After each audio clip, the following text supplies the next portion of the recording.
Alright folks, it's a new week, which means a new me, but more importantly, it means a new weekly sale over at starcitygames.com/sale, where this week it's 15% off all Commander set singles. So if you want to make your table mad at you by overloading Cyclonic Rift, or you want to take a break from the action with Teferi's Protection, we have you covered.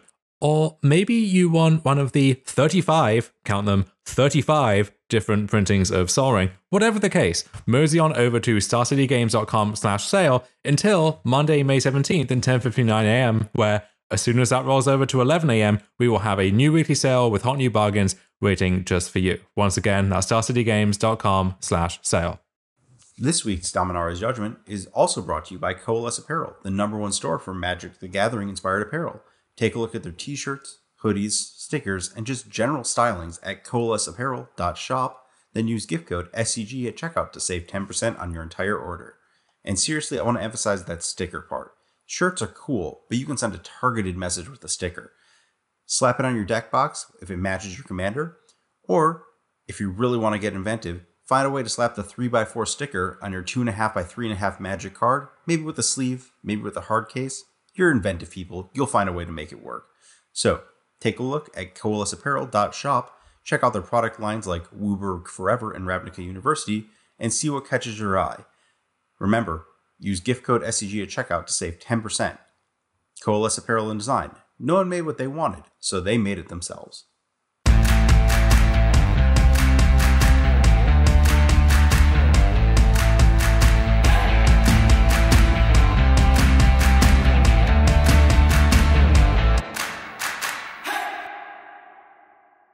Hello everyone, welcome to the 5th episode of Dominaria's Judgment, brought to you by StarCityGames.com and hosted, as always, by me, Dom Harvey, along with Ari Lax.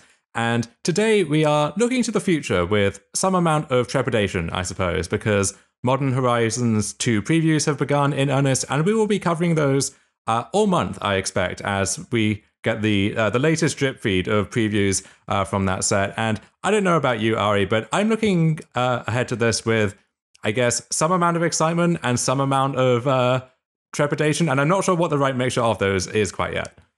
So I'm on 100% excitement, and I think we kind of lined up a pretty good discussion of that later, so I don't want to spoil too much about it, but I am, we'll just say that I'm excited because I've just fallen straight through the bottom of, potential anxiety about the set and just gone straight through to where there's nothing left but excitement. It's the negative rollover factor. I think that's a great place to be in, and I'm kind of willing myself to end up there somehow by one means or another. But thinking back to this stage of the Modern Horizons 1 preview season, where we got that initial announcement and some of the first preview cards, and my first thought in my blissfully ignorant phase back then was, oh cool, Cabal Therapist might go in the sideboard of my Bridgevine deck, as we called it back then in those simpler times. And of course, we were not quite aware of the earthquake that was about to hit the format at that point. But do you remember what your expectations were, your hopes were going into the first Modern Horizons at this stage? I was really excited for it. I think at the time everyone really wanted that. They really wanted a new set directly to Modern, because we had been in a pretty big dead band of standard sets for a while. Like Ixalan was a bunch of real stinkers. Dominaria brought Teferi, which was basically the same thing. They unbanned Jace at the same time. So it was kind of like the format felt like it was kind of stagnating, and people were excited for anything to happen, and then a lot of things did happen. Yeah, we also had our third visit to Ravnica around that time, which felt kind of derivative of the other two and not too much thrown into the mix there either. So I think people wanted a shakeup. Little did we know that every set over the next kind of 18-month span would involve a seismic shift in the format. And I almost wonder if Modern Horizons just hadn't happened, what the format would have looked like and how it would have evolved over that time period. Because starting with War of the Spark, we had M20, Throne of Eldraine, of course, and then Theros Beyond Death brought us Uro, among other things. I wonder if we would have satisfied that need for change without the need for a set whose explicit purpose was devoted to that. Yeah, it's hard to disentangle a lot of that from each other, because so much of it is just the fact that it all just kept coming, just this giant flood of everything happening. But we'll try a bit today. We'll try to disentangle Yes. some of that later. So before we get deluged with actual preview cards and spending all of our time in here every week discussing those, we thought it might be interesting to look back to the first Modern Horizons to see what worked, what didn't, and what precedent that might set for what we can expect coming out of Modern Horizons 2. But before all of that, we'll check in briefly with where the format is right now before we flip everything upside down once again. So looking at some of the challenge results from the weekend, we had a PTQ on Magic Online recently, or Set Championship Qualifier, excuse me, dragging myself into the modern day here. We have a format which mostly is following the same broad template that we outlined in previous episodes, but with a few interesting tidbits here and there. Yeah, we're back to this general pattern of the Sunday challenge going a bit buck wild and the Saturday challenge being a bit more normal. But all in all, yeah, it's a lot of the same decks we've been talking about for the last couple of weeks, doing pretty good with some shifts here and there. The Set Championship Qualifier Finals, very fittingly, was Mill up against an 80-card black-white Yorion kind of Death and Taxes deck, which the extra padding in the deck is really going to help there, where it might not otherwise. But this is a pretty interesting list to work off, where in the past, we've seen like Leonin Arbiter and Thalia, like that traditional base for these taxing decks. And on top of that, you can graft in some of these exile interactions with Flicker Wisp and Wasteland Strangler and so on. We highlighted Elite Spellbinder as a potential addition to that deck, and that's showing up here. With 80 cards, you can fit more of this cute stuff in, but there's a lot going on here, and I actually like most of it. I think if you're going to pursue a strategy like this is a good template to build off. I don't know how I feel just conceptually about an 80-card Ether Vial deck, where like your Ether Vial starts are so much better than your non-Ether Vial starts that it's really hard to compare the two. That being said, when you have Ether Vial, paying 3 mana to put Yorion in your hand, where that's the one use case where that's actually a benefit rather than a cost, kind of sounds appealing too. Yeah, so I played a lot with the Azorius lists of the Yorion Ether Vial Taxes deck. I want to say, I guess almost a year ago now. It was post Skyclave Apparition, so I guess 7 months. And I actually found that the 80 cards weirdly helps this deck. There's a problem with a lot of Taxes cards where they aren't actually good in multiples. Outside of like Skyclave Apparition, like your second Elite Spellbinder gets a lot worse than your first, usually because you end up in spots where, like between Elite Spellbinder and reusing with Flicker Wisp especially, it's often your opponent just running out of cards in hand and you just having 3 mana 3/1 flyers for days. Stoneforge Mystic benefits from this both because multiple Stoneforges aren't the best and you draw your tutor targets a little bit less. Drawing exactly 1 Ether Vial is a little more optimal. So like there are upsides to not having a ton of them. And I think really what you're just looking for in this is a way to mitigate the games where you don't draw Ether Vial, like you said. And in this case, I think Tidehollow Scholar does a lot of that heavy lifting, just as something early that is disruptive and interactive. And Ephemerate plus all of these cards really, this 80 card deck has slotted in Ephemerate. Ephemerate with Tidehollow Scholar, obviously great. Ephemerate with a lot of your other cards doing a lot of good work. And I think that is part of what's carrying it through. Some of these additional like high power starts. The Azorius deck leaned on Glasspool Mimic plus Flicker Wisp for that, and this deck has alternate ways to get to that point. How much of that can you accomplish just by adjusting some of the ratios here in a 60-card deck, where you can broadly simplify a 4 of in the 80-card list to a 3 of in the 60-card deck? It seems like that would be a way to maximize your odds of having Ether Vial while also mitigating the problem of drawing 2 of the wrong creature for any given situation. That's very possible. I think that having Yorion is an upside. That's basically it. It's how much do you want Yorion versus how many, Ether Vial games do you want? And that's the thing you have to balance.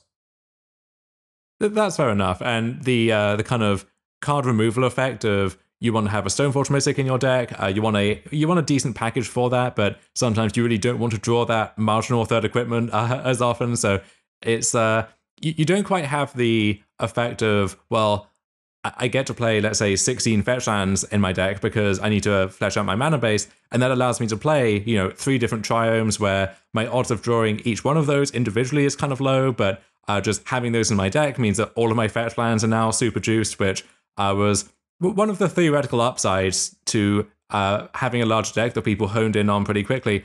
this isn't really leaning into having 80 cards. It's just a kind of a marginal side effect. Oh, and by the way, you get this companion that happens to work really nicely with all of the creatures in your, Flicker Wisp Ephemerate deck. Yeah, and if you take your Ether Vial up to 5, you can just take it back down to 0 and go back up to 3 where you want it. It's totally fine. That is a legal game action, for sure. Other things appearing in the recent results, we have a resurgent of the Blue Living End deck, which my main connection to this deck is that one of the promotional slides that SUG used on the tour for a long time was Brian Gottlieb's Living End is Back from the Dead article, at a point where Living End was decidedly not back from the dead, but it does actually seem to be now, so that's good, I suppose. Yeah, the Blue Living End deck does something fundamentally powerful, which is it is a combo deck that can go off in its opponent's turn and use Force of Negation as combo protection, which is nice. I think the main question for it is always how many Relic of Progenitus are in the metagame. And there's some in this Sunday deck dump, but not like a ton. So that's like a pretty big thing. Also, I think that, so we've discussed the format can, a lot of the same players showing up and again and again. And one of the problems Living End has is there's like a lot of fringe stuff that it just really struggles with. Like, I played a league with this deck, and my opponent was just like Pyre of Heroes, Nantuko Husk, Joral's Messenger, Luminous Broodmoth. Could never win. My opponent had like 8 cards in their deck that sacrificed creatures. It was done. Like, there's just not a lot of that at the top of the metagame right now. So you don't have like, inherently the Living End decks in the past have had issues with like Viscera Seer and Arcbound Ravager. Another thing is like Chalice of the Void and Eldrazi Tron is like there, but not everywhere.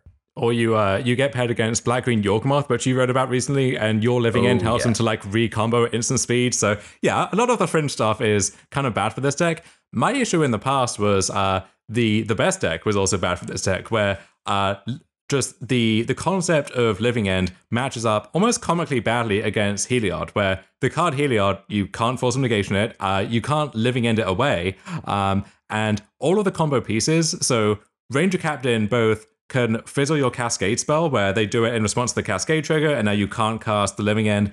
And in the process, they're binning the Ranger Captain. So a second Living End, if you're lucky enough to get there, just returns Ranger Captain to dig up something else or find another piece of the combo. Spike Feeder can bin itself in response to a Living End. And just on every metric, your cards line up so poorly against what their deck is trying to do.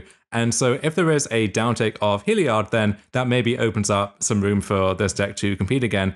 The other thing too is, as you mentioned, the number of Relic of Progenitus or Tormod Script or just any kind of a soft graveyard hate like that, that might be a bigger indicator of how well this deck is going to do, almost more so than where the metagame is going. And one thing to note is that both Dredge and therefore Dredge Hate have really dropped off massively since that first week of Strixhaven results, where it really seemed we were due for Dredge just taking over the format again, being one of the top tier decks. And that mostly hasn't materialized since then, despite what we were saying at the time. Yeah, it's a bit of it's cyclical. People are short on Dredge Hate. Kaya's Guile had its day in the sun, and that kind of drove Dredge out. And now that all the Dredge hate is gone, then we're probably a week and a half away from Dredge winning all the events, and it'll go back and forth until Modern Horizons 2 does something else to the format. And speaking of Kaya's Guile, one of the challenges this weekend was won by Guillaume Raffertapper himself on Esper Control, which, as we mentioned before, this is basically a Charm or Command theme deck where we have 4 Archmage's Charm, 4 Esper Charm, 2 Kaya's Guile, 3 Cryptic Command, and then I guess the inherent modality that comes with Snapcaster Mage, removal spells, Planeswalkers, and so on. So if you're someone who likes having as wide a decision tree as possible on any given turn cycle, this may be the deck for you. Absolutely. And, this is Logic Not's last ride, so you better give it a chance while you can. Yeah, an upgrade, we shall say, coming to that card soon enough with Modern Horizons 2, but we will get to that in due course. The thing I really want to know about this tournament is how often did Raffertapper choose to draw with this deck? I cannot answer that. Only the master himself can give you the answers you seek. Yeah, current Modern seems like an even braver place to attempt that than many of the other formats where that has been his go-to tactic in the past. But I kind of want that to be true, just so that kind of confounding result can continue bamboozling people here in this decade as well. I think that the relative lack of Thoughtseize and Inquisition of Kozilek in recent weeks has made that kind of nonsense much less appealing, but you never know with that Waffo there. I would have thought one of the theoretical reasons to want to take the draw with a control deck would be if Force of Negation is important, but you don't need it right away, and so eventually you will have to use your Force, and you want to recover from the card disadvantage that's inherent in that transaction. But this deck list has 0 copies of Force of Negation in the 75, which is a sign of where the format is going, and also just deletes any reasoning I can come up with for why that would make sense here. Yeah, I wrote about this. I actually think Force Negation is pretty bad in these Esper lists. The way I kind of viewed the Esper deck was a way to directly attack Prowess and Selesnya, and then hold its own against some section of the metagame. And you might note that Force Negation is horrendous against Prowess and horrendous against Selesnya. The Selesnya deck has like 4 cards in their deck you can target with it, and you're like, well, I hope I can nab a Veil of Summer game too. And then the Prowess deck, like you're just trading it for a 1 mana spell, and their deck has a bunch of draw twos. It's just bad. So if you just don't play it, you're positioning your deck to win against the decks that you should be good against and lose to the nonsense. And like, if it's not your week, it's not your week. Also, like a lot of the decks that you would think are like, oh, Force Negation is great against this, they just don't exist because Force Negation is great against that. People are playing combos. Yeah, like the Through the Breach deck will just go off on the end of your turn. Like it's just not what you want these days. Yeah, Force of Negation is kind of a victim of its own success in that sense, where anything that structurally cannot beat a Force of Negation is forced out of the format by the card's very existence. And so maybe that creates one of these Dredge-esque cyclical dynamics where if Force of Negation is at a low ebb, maybe it's time to break out the hypothetical spell-based combo deck that can't beat it under normal circumstances, like Neobrand, for example, which we may get to in another segment in this week's episode. But I think the other thing, too, is that the play pattern, usually with Force of Negation, is it makes it much more justifiable to tap out for some sorcery speed Haymaker, knowing that your shields are still going to be up on the opponent's turn. So if you are a Jace the Mind Sculptor control deck, for example, you can tap out for Jace, start accumulating cards, and which in turn allows you to pitch a card to Force of Negation something on their turn and defend your Jace in the process, and then untap with your Jace, and you can go from there. This deck's big finish is Teferi, Hero of Dominaria, which leads you to want to load up on 2 mana interaction to make better use of the untap clause at the end of your turn, and that too may be getting slightly easier with Modern Horizons 2, I'd have to say. Yeah, and 5 mana is basically hexproof in this format right now. Teferi not dying to Skyclave Apparition is a big one, and I think that there's just a lot of choices that kind of inform each other in this deck. And the fact that your Planeswalker is leaving up your Logic Knots or future options is just a really, really big deal. Yes. So always a treat to see Rapid Tapper doing well with the control deck, and always some interesting choices to ponder in there. The one other blue control-ish deck, I guess combo control is a good classification for it, is this blue-red Through the Breach deck, which I've seen some chatter about recently, and also more results than it has racked up in the past few weeks. It seems like this is one of the go-to blue decks now, if you're inclined that way. Yeah, and I think, what I said last week applies, where I said that I was super impressed with Prismari Command out of nowhere, where it's kind of getting to the point of these Through the Breach decks would always love to play Simian Spirit Guide, but they would always hate to draw a Simian Spirit Guide because they're trying to be a control deck. And you kind of get the best of both worlds with Prismari Command, where you get to just like get any bit of value out of it, and then just also make your treasure, which is effectively, when you're going from 3 to 5, that would be what your Simian Spirit Guide was doing anyways. So you just got your value out of it. Yeah, there was even a Niv Mizzet deck in, I think, the Saturday Challenge, which had 4 Prismari Command in its main deck. And that makes a lot of sense when you realize, okay, it does a bunch of these different things, and it's a blue-red card, which is a hard box to tick for the card Niv Mizzet, but it also just ramps you into the card Niv Mizzet without having to spend a card turning something into a Lotus Petal. So you can find a lot of good applications for it, and this deck certainly is one of them. One card I do want to highlight here is Valakut Awakening, which has really impressed me in all manner of these kind of combo control decks, where, especially here, you look down this list and you see cards like Spell Snare, Remand, Mana Leak, which Force Negation even, which are somewhat conditional, and often they're your best card, often they're your worst card, and just being able to cash those in for something else is pretty appealing. Likewise for, the one main deck, Anger of the Gods, or the Lightning Bolts, which sometimes they are the card you need on turn 1 to survive against Prowess, and other times you draw them on turn 7 against a control deck and you wish there were anything else. So being able to replace those en masse with a card which kind of seamlessly folds itself into your mana base is really nice. And also, when you have this 2-card combo in your deck, so often with this deck, you need that Through the Breach Emrakul combo to actually close out the game. And maybe if you're lacking one piece, then conventional card draw like Opt or something else can help propel you to that board state. But sometimes you just have a generic control hand and you're thinking, this endgame looks quite far off at this point. I need to find both of my pieces, and being able to just cycle into an entirely new hand with one card is a good way of assembling what's missing there.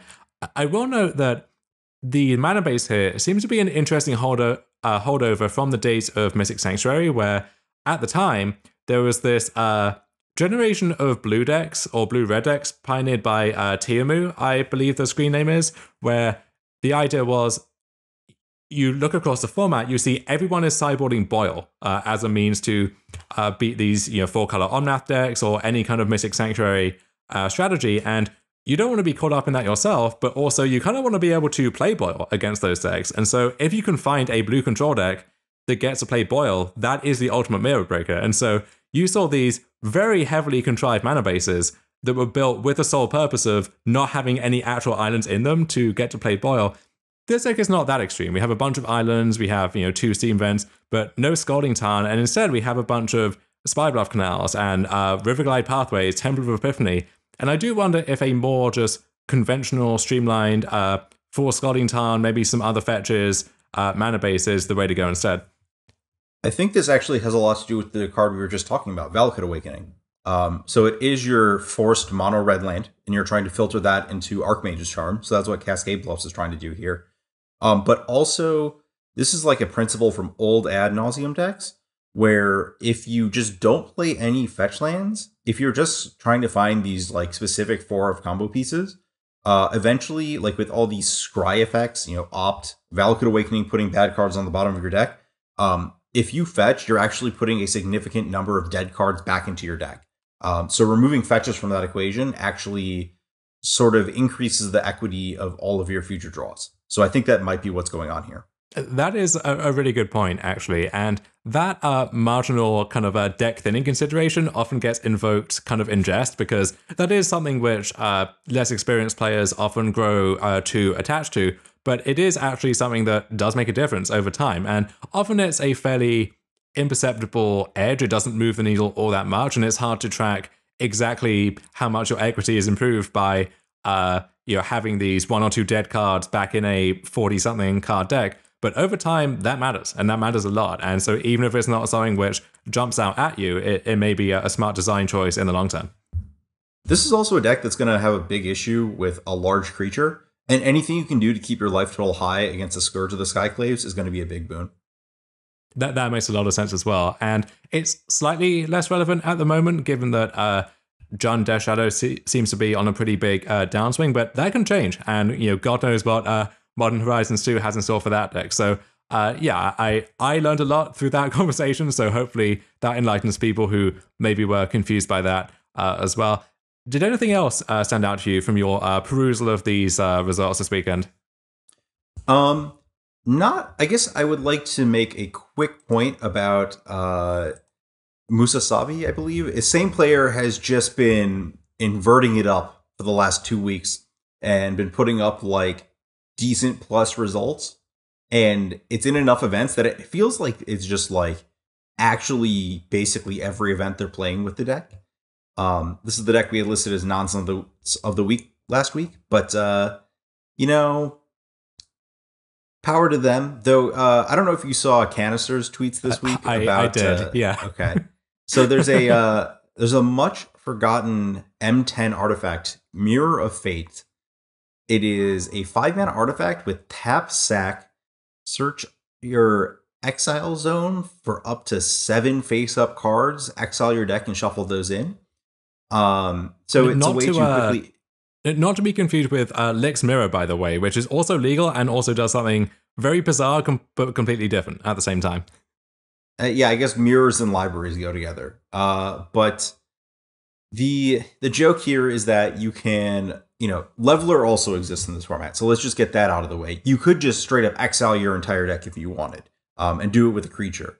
The reason that you're going through these hoops with Mirror of Fate or Inverter is that you can actually get into scenarios where you exile your library, then get another turn. So it's not just like a full 7 mana on a single turn combo, or like untap with Jace and then combo.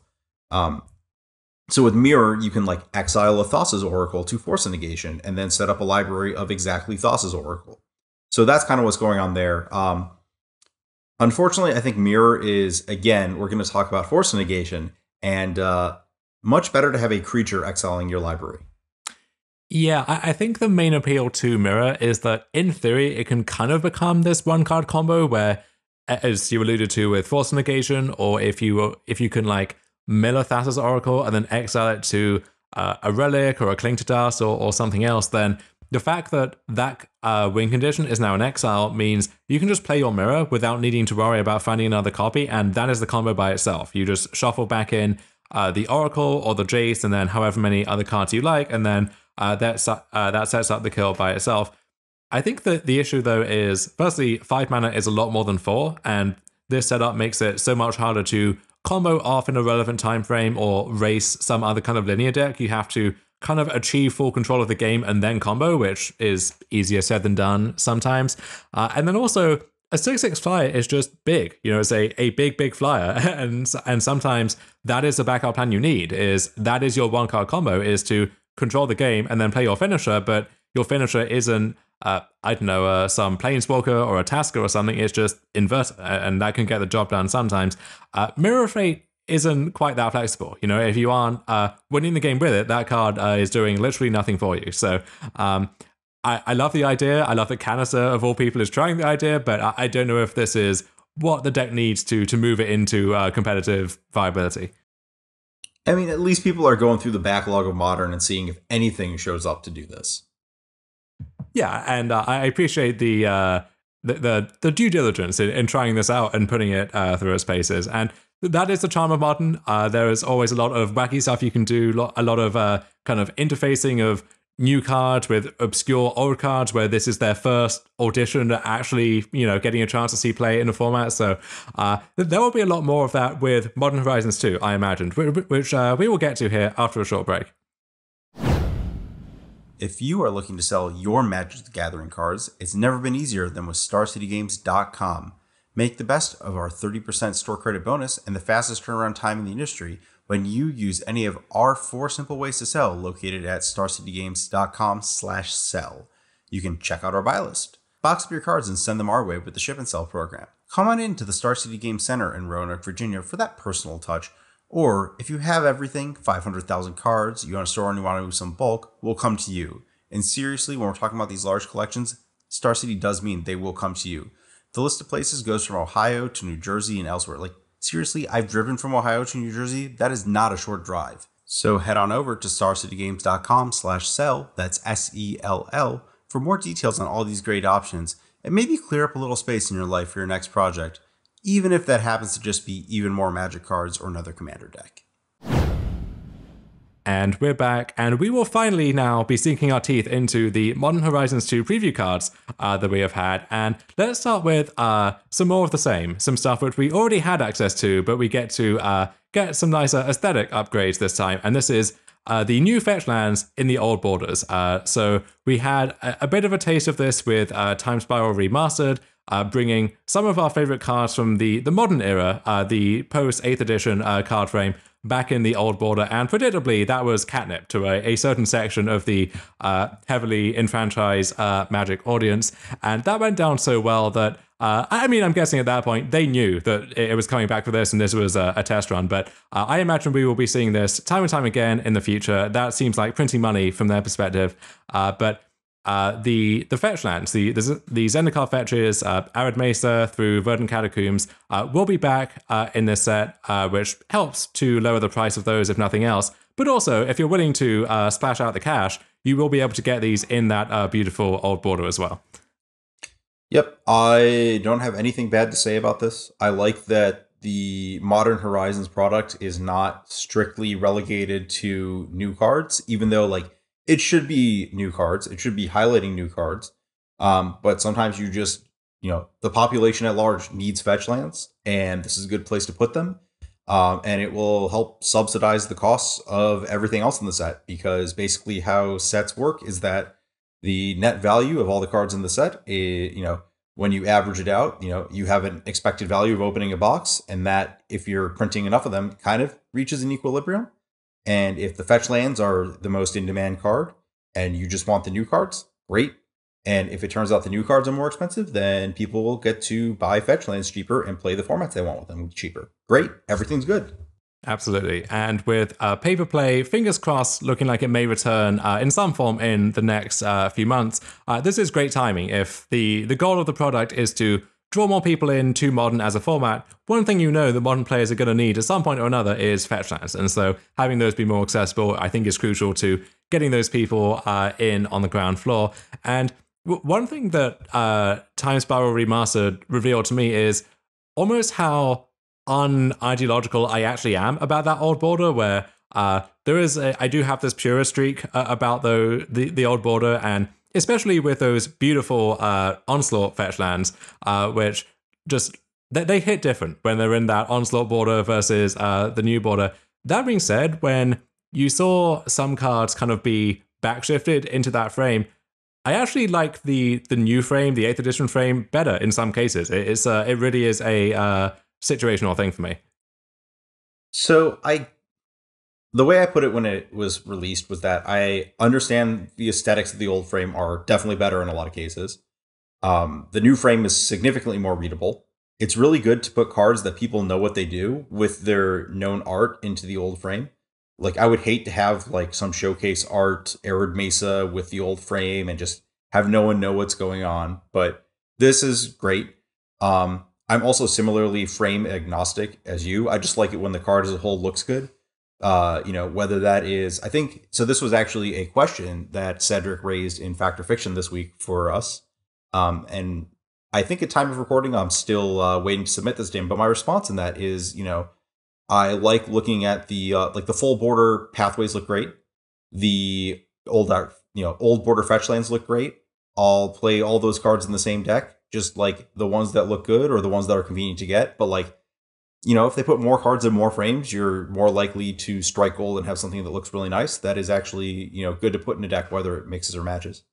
Yeah, I think it's also a good case study in the power of anchoring in terms of how that affects your perception of things, where having seen these Zendikar fetches in the Zendikar border for over a decade now, that's what feels natural and resonant to me. Whereas, I've been reared since the mid-2000s on these the Onslaught fetches in the old border, and so seeing them there is what feels, that's their home, and anything else feels kind of out of place. And that's just, with the people who are coming to the game now, where this panoply of different frames for every card in every set is what they're accustomed to, they're going to grow up, I suppose, in Magic with their own distinct set of preferences. And I think that's cool as well. Yeah, I mean, some of it's art direction too, right? The old cards were designed to go up in a slideshow with the old frame before they shipped out for the printer. The new cards were designed to go out with the new frame and new art when they go out to the printer. And when you mix or match, maybe something just looks a little different. All right, so let's talk about a Magic card that is as old as a Magic card can be, coming to Modern for the first time now. Let's not bury the lead here. Counterspell. And this is something which a vocal segment of the Modern player base has been calling for over a decade now. They are finally getting their wish. Ari, what's the verdict on Counterspell in Modern? I think it's really good, but I don't think it changes much. Like, how often when your opponent mana leaks something, if it was a counterspell, would it be that different? Like, the big thing Counterspell has always done is it's let you trade 2 mana for thing. And everything is going to trade 2 mana for a thing still. Not a big deal. And it's going to trade for all the same things. It's not like you can't mana leak something that you could counterspell except for, like, something cast off Urza's Tower. And, like, those Urza's Tower people deserve what they get. That's fine. No one's going to complain. I just think that like it's nice that I don't know if it's nice, but it is an archetype that deserves a bit of that power upgrade. Yeah, and if Esper control, it's already good and it gets better, I don't really care. If it is already good and gets better, I don't really care because those decks are always inherently exploitable, and Counterspell doesn't really cover any of the ways to exploit them. You're gonna get Cavern of Soul. You're still trading 2 mana for 1 mana with something like Death Shadow. So yeah, it's cool to have. It's been fun watching the immediate reactions come in to that news, where predictably Shaheen was giddy to hear the news, and his article this week is about how Counterspell is going to revitalize control decks in Modern. And then Ross, also this week, writing about why Counterspell isn't a big deal for Modern, brackets, sorry Shaheen. So you get both sides of the argument there. But one thing that did stand out to me was a lot of the players that I associate with reactive decks, with blue decks, their opinions seem to be mixed over just how big of an upgrade this was. They were all pleased to have it, certainly, but some of them were saying that, that this isn't something that actually moves the needle. If your control deck wasn't good before, it's not going to be good now. It's just, okay, I don't have to play Logic Knot anymore, that's nice, but it's not too significant beyond that. And then this other camp saying that this is an absolute game changer, and, I feel excited to play Modern again in a new way. And for me, it's hard to really quibble with either of those camps with my kind of a lack of affinity or experience with those playstyles in the format. But I'm still trying to process where I come down on this myself. Yeah, I think that one thing that bodes... So my previous concerns with Counterspell in the format have been that the double blue cost, the fact that it outclasses everything, and you can't like print a better Counterspell. Like you just, then you're getting to mana drain territory.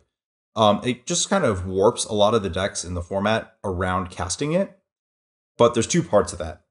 One is that people are already casting Archmage's Charm, so like they're just going to put Counterspell in their deck and not change their mana. It doesn't really matter. The second is that they're just not going to print a 2-mana counter that people want to play in Modern. Like it's just not going to happen. So Counterspell is not obsoleting future standard printings.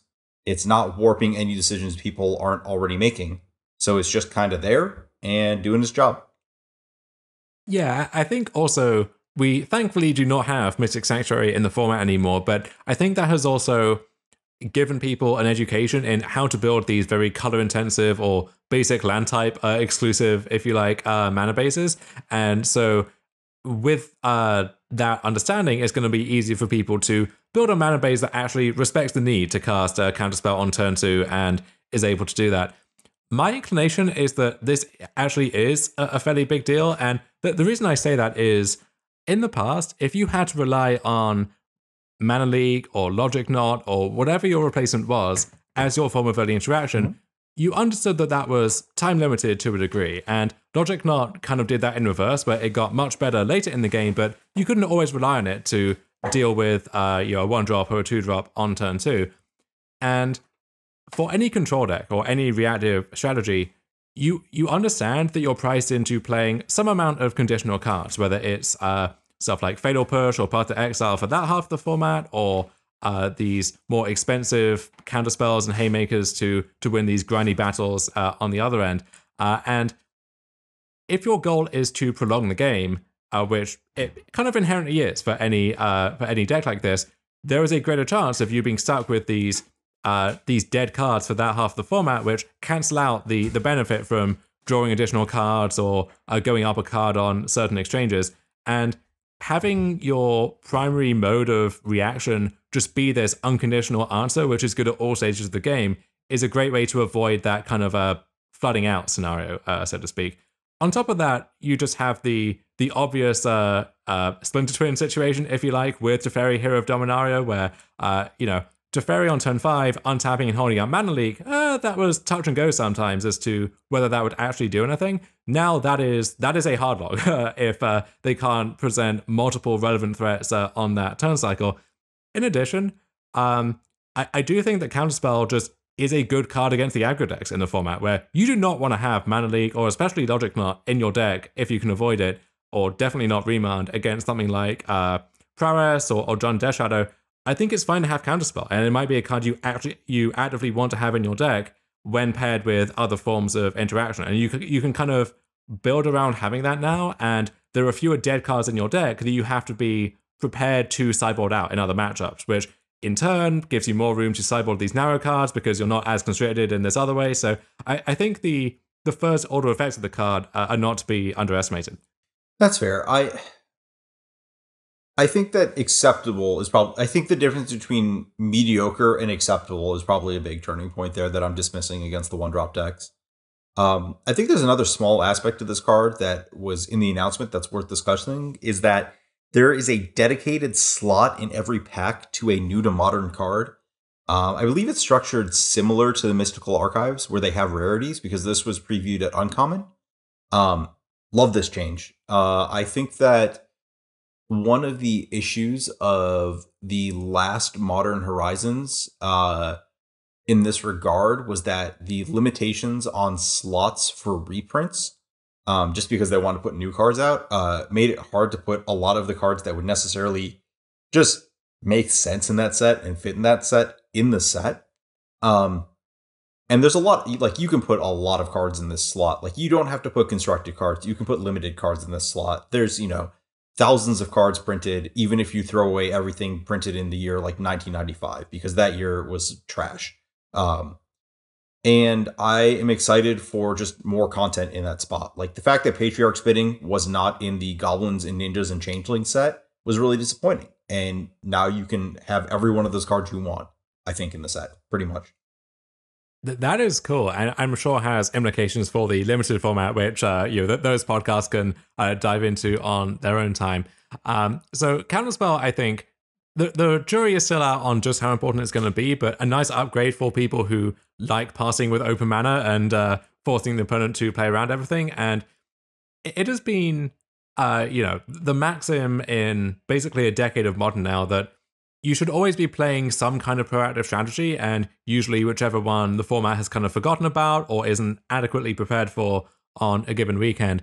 It's very rare, and it might just be at certain points when Uro was in the format that it's been the best call to play an explicitly reactive strategy. Maybe Jeskai control at very specific windows, or like blue-white in the summer of 2018, maybe. But for the most part, those are aberrations. Those are exceptions that prove the rule. And we may already be there, honestly, but I think Counterspell moves us to the point where you can just, for any given Modern tournament, show up with a control deck and not necessarily feel embarrassed about it.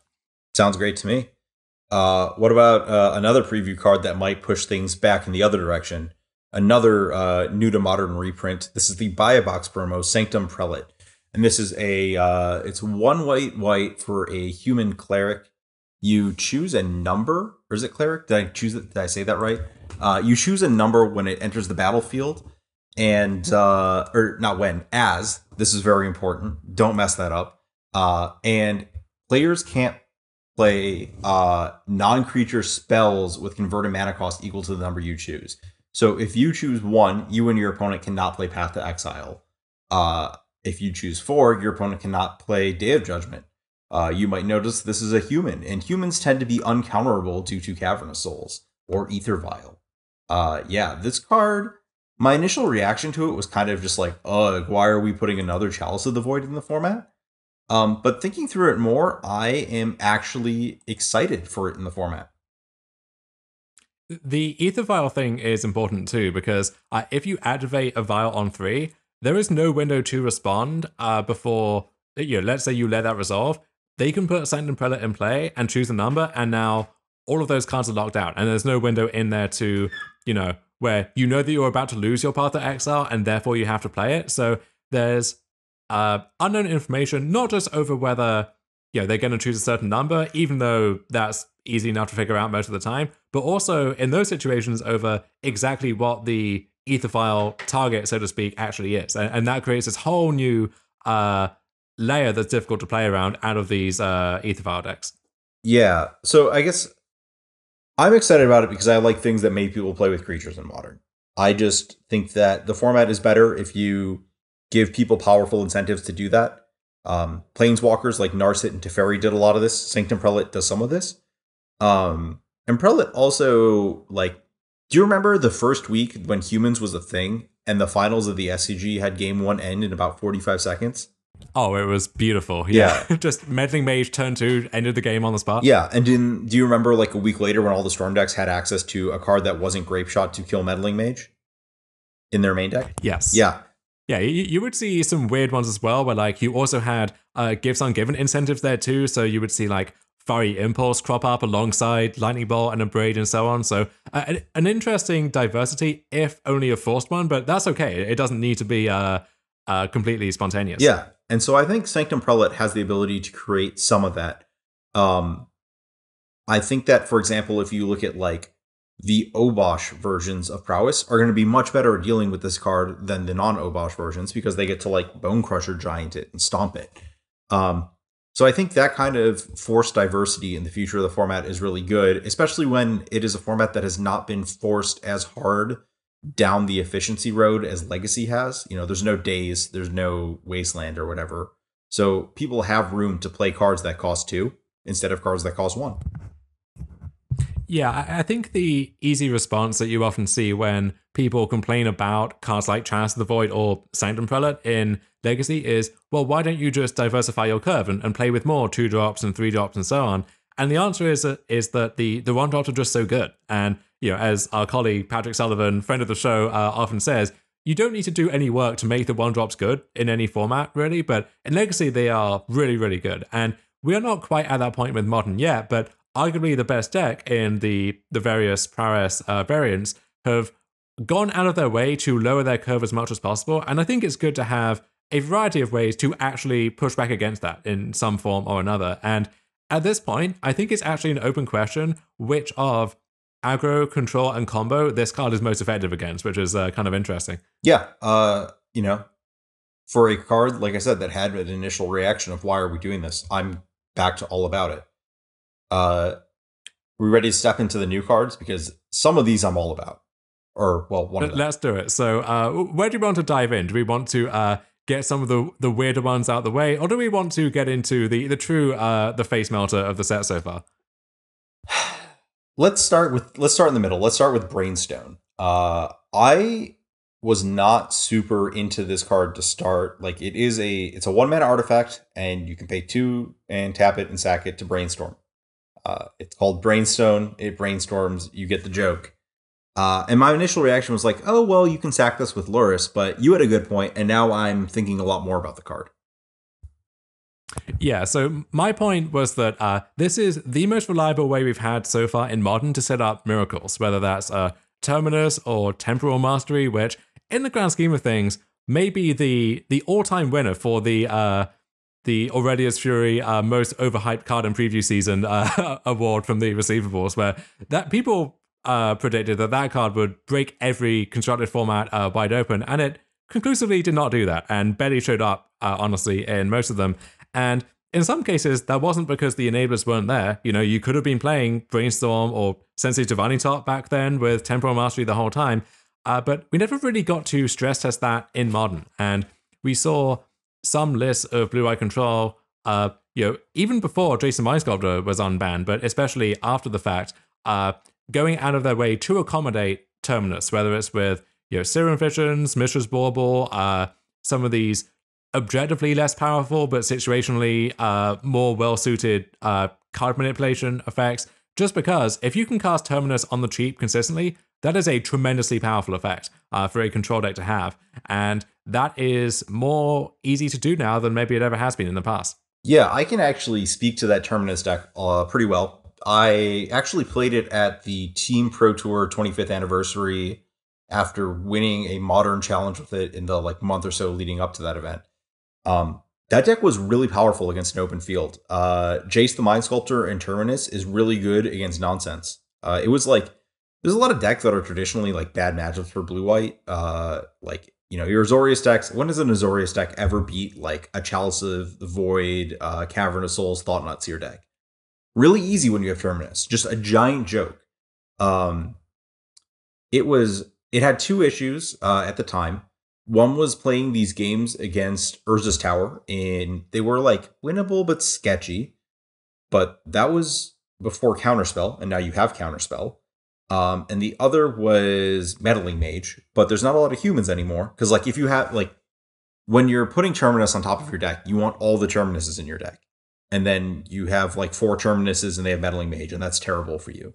But as long as there's not a ton of Meddling Mage, I actually like the idea of using Brainstone to move some of your Brainstorm effects down the curve. You know, even if you're not paying 3 mana for this, like not even counting the fact that you can pay it in installments, Jace costs 4. That's so much mana to set this up with. So I'm in. I do also wonder if the explicit theme of the set is just top-down design based around wordplay. So we've got Brainstorm, we've got the card which, let's actually just dive into it now because I don't want to wait anymore. Urza Saga, which this is the card that really just made my eyes pop out onto beanstalks when I saw it. I still don't quite know what's going on here or how this made its way into the file, but I love it, and I know you love it too, and you wrote an article all about it, so you take the floor on this one. Yeah, so this card is insane. It's absolutely bonkers. It is... So Urza Saga is an enchantment.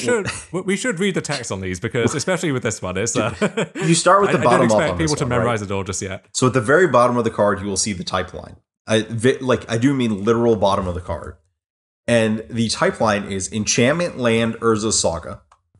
Urza's being a land type, Saga being an enchantment type. So it's a Saga. You play it as your land drop for the turn. It has no mana cost, so you play it as a land, and then you get a chapter 1, a chapter 2, and then a chapter 3, and it goes away. Chapter 1 is it gains tap for a colorless. Chapter 2 is it gains 2 tap, make a construct token, the same construct token we're used to seeing from Urza, the one that has power and toughness equal to the artifacts you control, that one. Then chapter 3 is search your library for an artifact card with mana cost 0 or 1. Not mana value, mana cost, so you can't get like a Chalice of the Void, or an Arkham's Astrolabe or a Witching Well. It has to be an actual 0, donut, or a 1 in the top right corner of the card. Then you put that card on the battlefield, and then you shuffle. So no Lotus Bloom, no Darksteel Citadel. It's very explicit. If it has the symbol 0 or 1, you're good. Otherwise, it's off limits. Yeah. So notably, in a very 1990s style design, you can respond to that third trigger by activating it to make a second construct. So really what this card is doing is you're supposed to play it, make a construct, and then it dies and it gets something.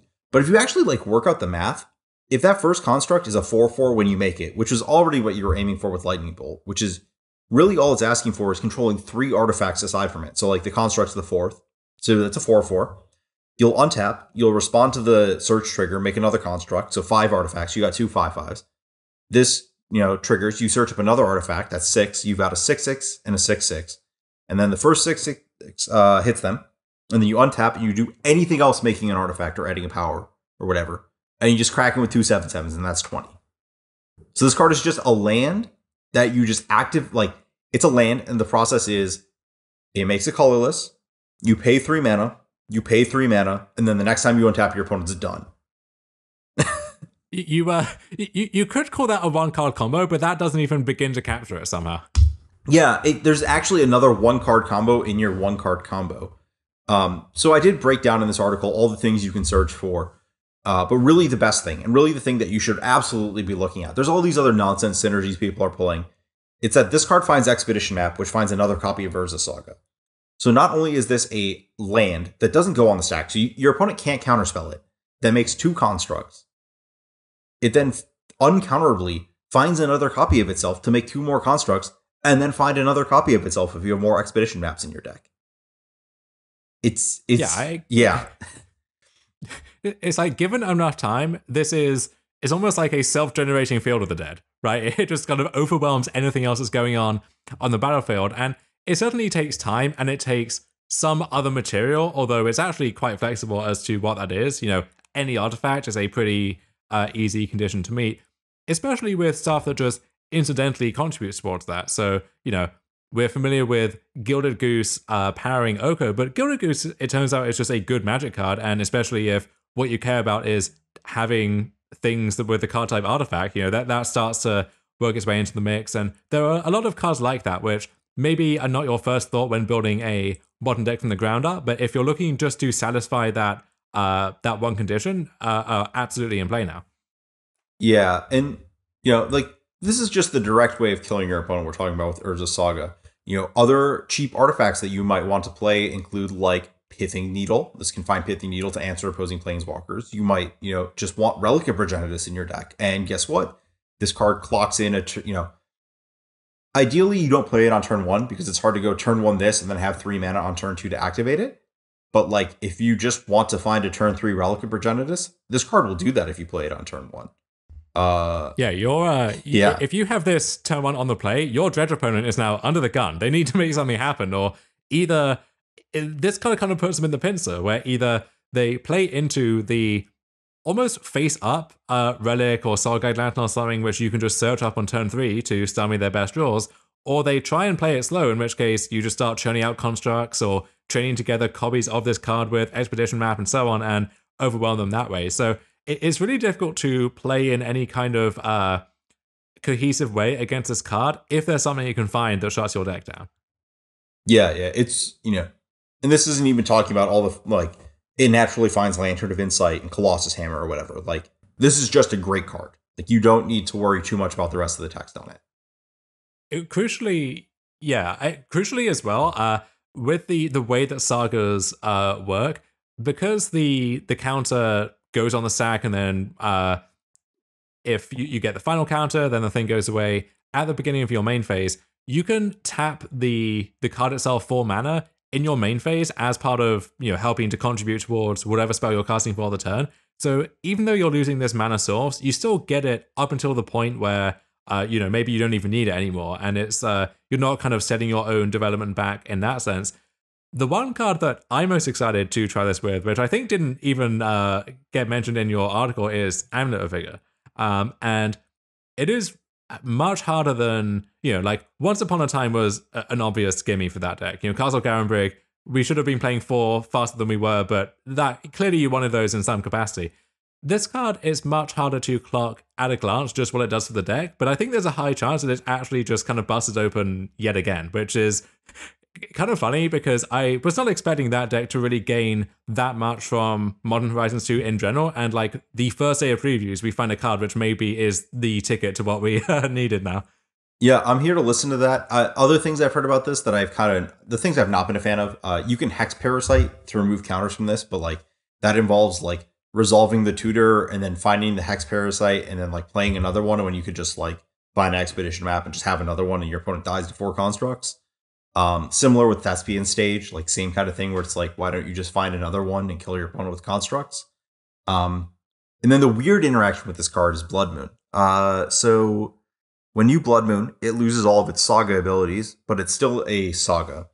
And the card type Saga has a very specific rule associated with it, where if it has lore or chapter counters equal or greater than the number of chapters it has, it is state-based effects sacrificed.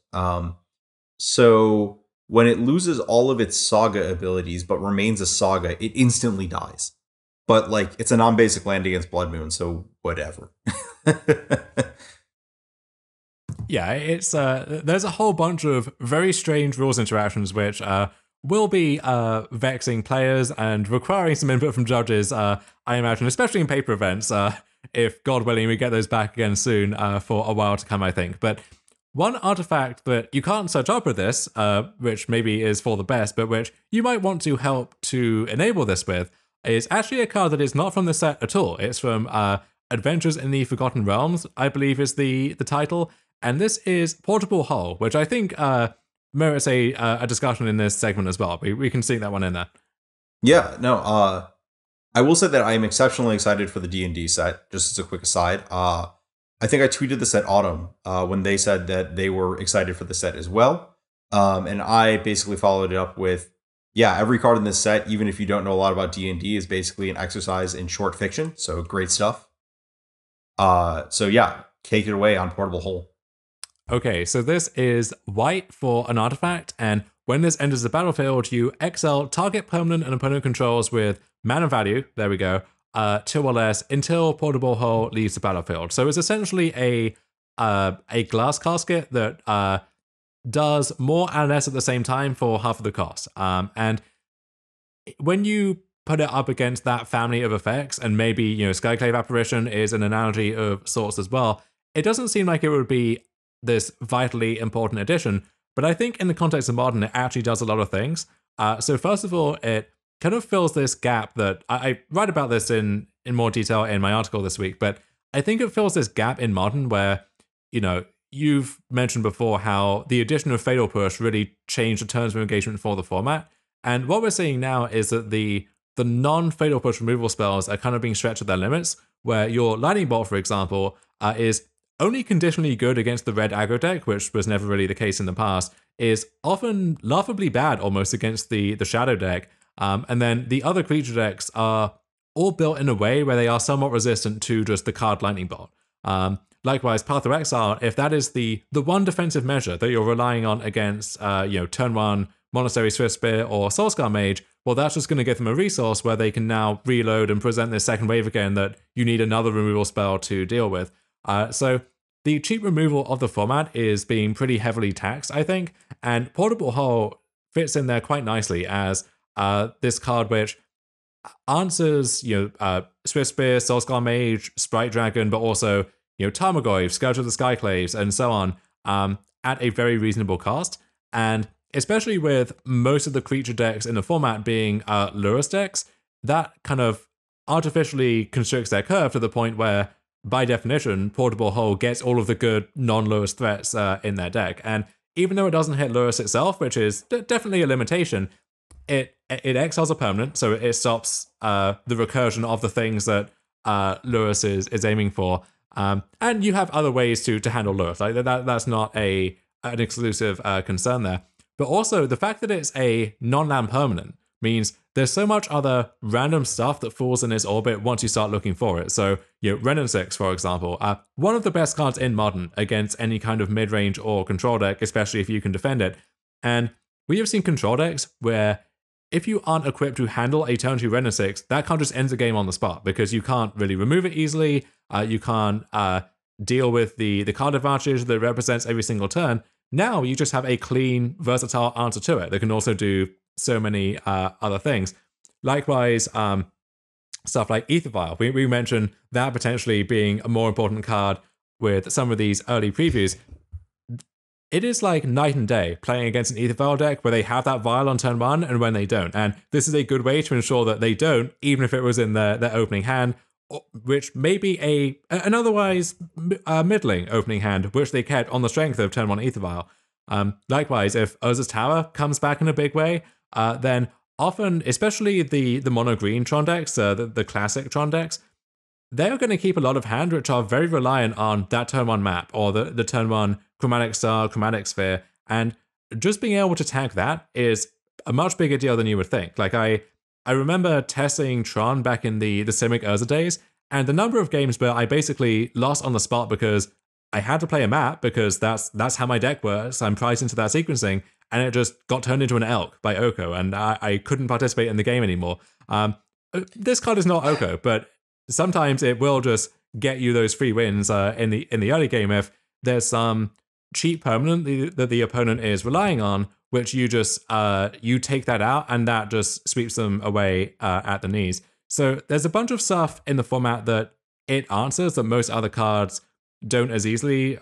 Utopia Sprawl, Amulet of Vigor. I mean, the list goes on and on. Other copies of Portable Hull potentially. You get into this weird kind of mirror dynamic where you want to be you want to have the last Portable Hull standing, and so that affects how you sequence your other removal spells potentially if this becomes a regular thing. But also, I think it acts as a card that boosts certain fringe archetypes. So we haven't seen much of Urza, the Lordhigh Artificer in quite a while. And part of that is without Mox Opal or Astrolabe in the format, you lose some of that explosiveness and versatility, but it's also just kind of hard to fill out your deck with enough good, cheap artifacts to tie the room together and make those cards worth chasing. And likewise with Emery. And now you have that card. You have that ideal thing to buy back with Emery or to improvise Metallic Rebuke with. Word of Invention now gets substantially better because it can become a removal spell, which was always a limitation in the past. And you can now Future Force something that answers the Collector Oof or Stony Silence that's trying to shut your entire deck down. Likewise with Khan the Great Creator. One of that card's big limitations has always been, unless you have other ways to defend it, it's not that great at defending itself. And now you have this 1-mana thing that you can fetch up to either defend the thing that would attack Khan or just answer whatever problematic thing the opponent is doing. So I think this card is a really big deal in Modern, and it's actually going to be underappreciated because it's getting lumped in with all of these different previews from a more flashy set going on at the same time. Yeah, you had me at a few points. One was discussing killing your opponent's turn on expedition map, because that's one of my favorite things. You had me there up until you mentioned Oko, at which point I just went back to discuss. But it being a 1-mana artifact for all these synergies is great. Yeah, it's just all around a really good card. I do want to quickly shout out one of the other previews here that might get lost in the shuffle. Ever since I was wrong about Prismari Command 2 weeks ago or whatever, the last 2 weeks, I've been into this idea of, it makes a treasure and does a thing. And Prosperous Innkeeper is, people have played Soul Warden in Modern. This is a green Soul Warden in a kind of natural setup to Collected Company. And it makes a treasure. I don't have a lot to say beyond that, but it's the kind of thing that I just know this exists, and it could be like a key jumping point up the curve. I exclaim that because I'm now having visions of getting my my portable hull Prismari commanded. Oh, which, yeah. Does not sound like a good time. Don't think about that. Don't think about that. Yeah, and do you even want to spend a lot of time on this this Diamond Lion thing? I want to show it as little respect as possible, because this is as much of a butchering as an homage to Lion's Eye Diamond as Lion's Eye Diamond was a butchering of Black Lotus. Possibly more, because this card's not even good. Very on brand in that case, but I appreciate these kind of Time Spiral, Future Sight-esque callbacks, which not all of them are going to hit, certainly. There are going to be some misses in there, but this one is cute. It doesn't offend me too much. Yeah, I think with that mention of the Time Spiral, Future Sight-ness of this set, it might be a good time to hop on over to discussing, the Modern Horizons product line as a general thing.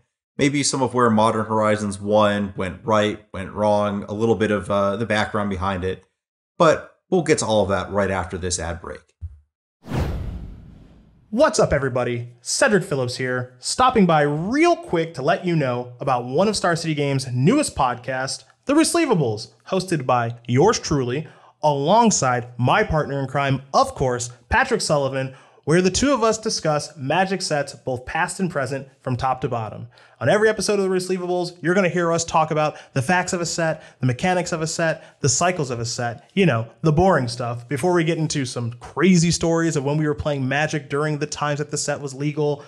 We've got a ridiculous award show where we give out awards like the Char Rumbler Award for weirdest card in a set, the Oko Thief of Crowns Award for best card in the set, and a whole bunch more, before we finally decide, hey, what card won the set and what letter grade should we give the set? It's a whole lot of fun. We're having a blast recording them. Hopefully you have the opportunity to listen to it and you enjoy it as much as we're enjoying recording them. Where can you find it? StarCityGames.com or wherever else you listen to your podcast. The Receivables every single week here at SCG.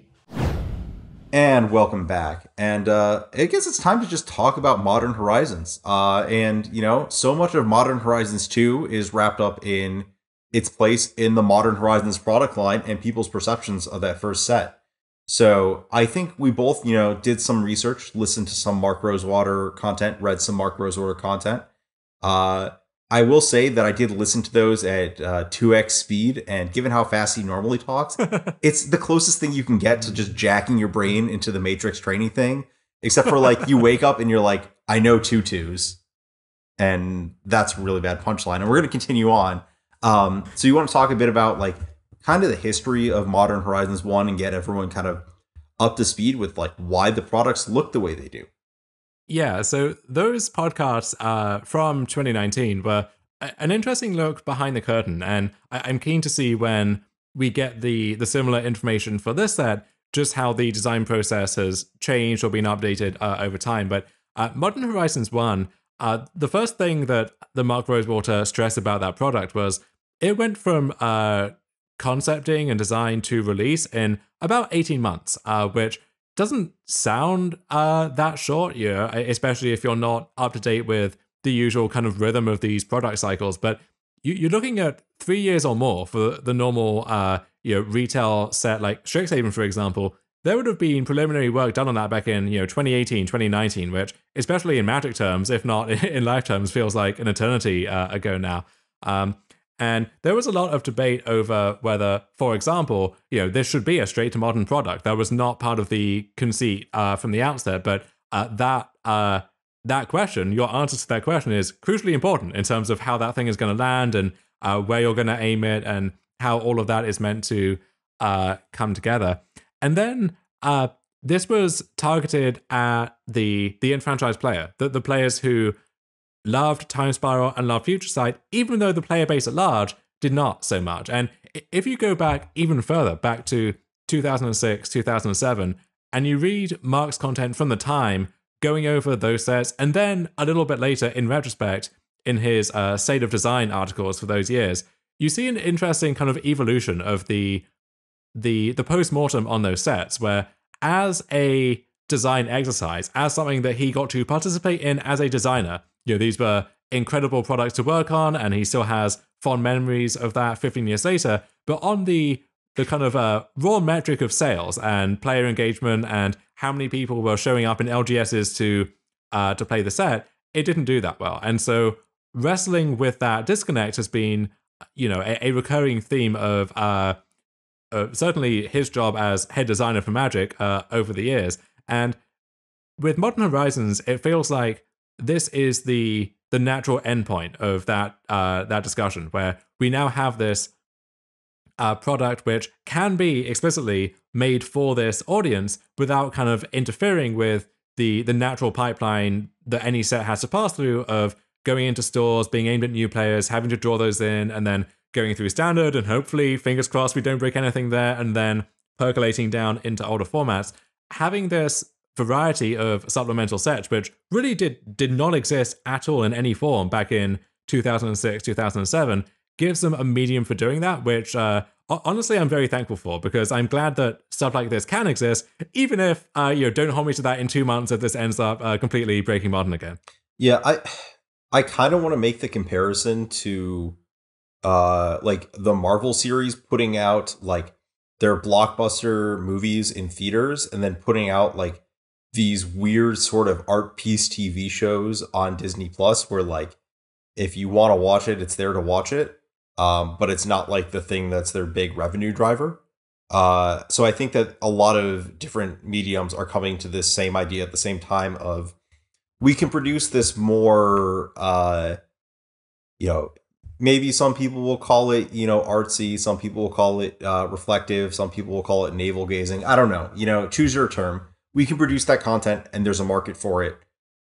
We just don't want it to be the thing that is carrying the entire product line of Magic on its back, or whatever equivalent you're talking about. Yeah.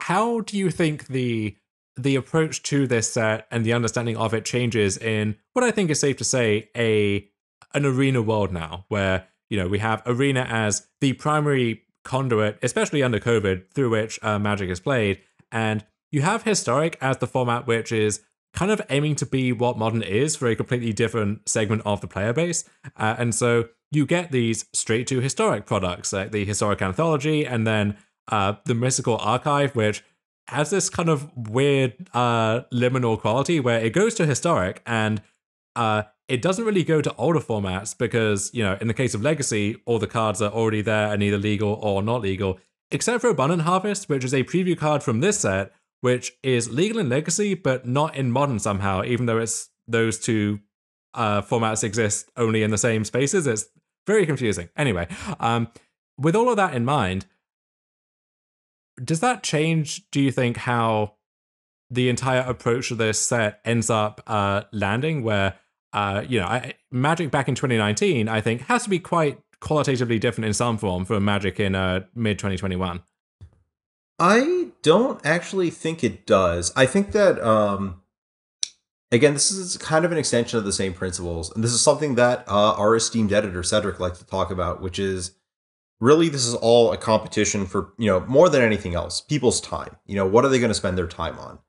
And really what Magic is producing at this point is a bunch of sub-products of the same game that allow different people to spend as much of their time as they want, because that is the version of Magic that they want to play. And the player base has grown broad enough that like Modern supported Magic a lot for the last few years, and it can support the same portion of Magic that it did before. And you can cross-pollinate some of Modern Horizon stuff into EDH really easily, a lot more easily than standard sets, honestly. So that the product line is also supporting other things at the same time. It's not a single-purpose thing. And then in Historic, you have the same kind of stuff where you're supporting arena players and giving them a way to play their cards. I won't say forever, but play with cards that aren't just the things that were just released over the last 2 years. Though Historic's a little weird. It's getting there. But maybe we'll talk about that more on some other podcast in like a year's time once it figures itself out. Yeah, so one thing that's important to take into account there is the lag time inherent in developing a set like this and then moving it to release, where I can say that Magic now looks a little different from how Magic did back then, but this set's design is priced into assumptions that were made with how things were back then kind of in mind. And so as we kind of observe with these new standard sets, we are experiencing this cooling down from Throne of Eldraine and that time period where the lessons that were learned from that set can now only make themselves known in the sets that we're seeing released because of, you're going to have this 12 to 18 month period in between. I want to believe that the timing lines up so that those lessons were learned from this set and that that the lessons from Modern Horizons 1 had time to sink in properly, but I'm not sure on the logistics there. I can't believe they would have started a Modern Horizons 2 product and locked a bunch of it in before they saw Modern Horizons 1 hit the scene. I can't imagine they would have done that. Especially, like, if you want to read a classic, you should read the Aaron Forsyth Skullclamp ban article. There's a great line where they're talking about when they realized in R&D that Skullclamp was broken. They were testing pre-constructed decks for 5th Dawn, and one of them had like Trinket Mage and some Skullclamp. And then someone started Skullclamping their stuff with that, and someone on the test team was like, "Whoa, that card's broken. Can we fix it in this set? What can we do with it?" And they're like, No, it's in Darksteel. It's already shipped." And they're like, "Oh no, everything's bad." So yeah, I think that they would have baked in something there. Also, so one of the things that's interesting is that for these sets, they distinctly did some outside contract work. I want to say Sam Black played a role on at least one of them. I know Brad Nelson did for this. When Mark Rosewater wrote his articles for the first Modern Horizons, Michael Majors was working in play design, and he was kind of the liaison with all the like pro-ish contractors for this. I don't know the full list of contractors for that first set, but I'm trying to remember the timeline of when Brad was tweeting about contracting, and I believe it was 2020.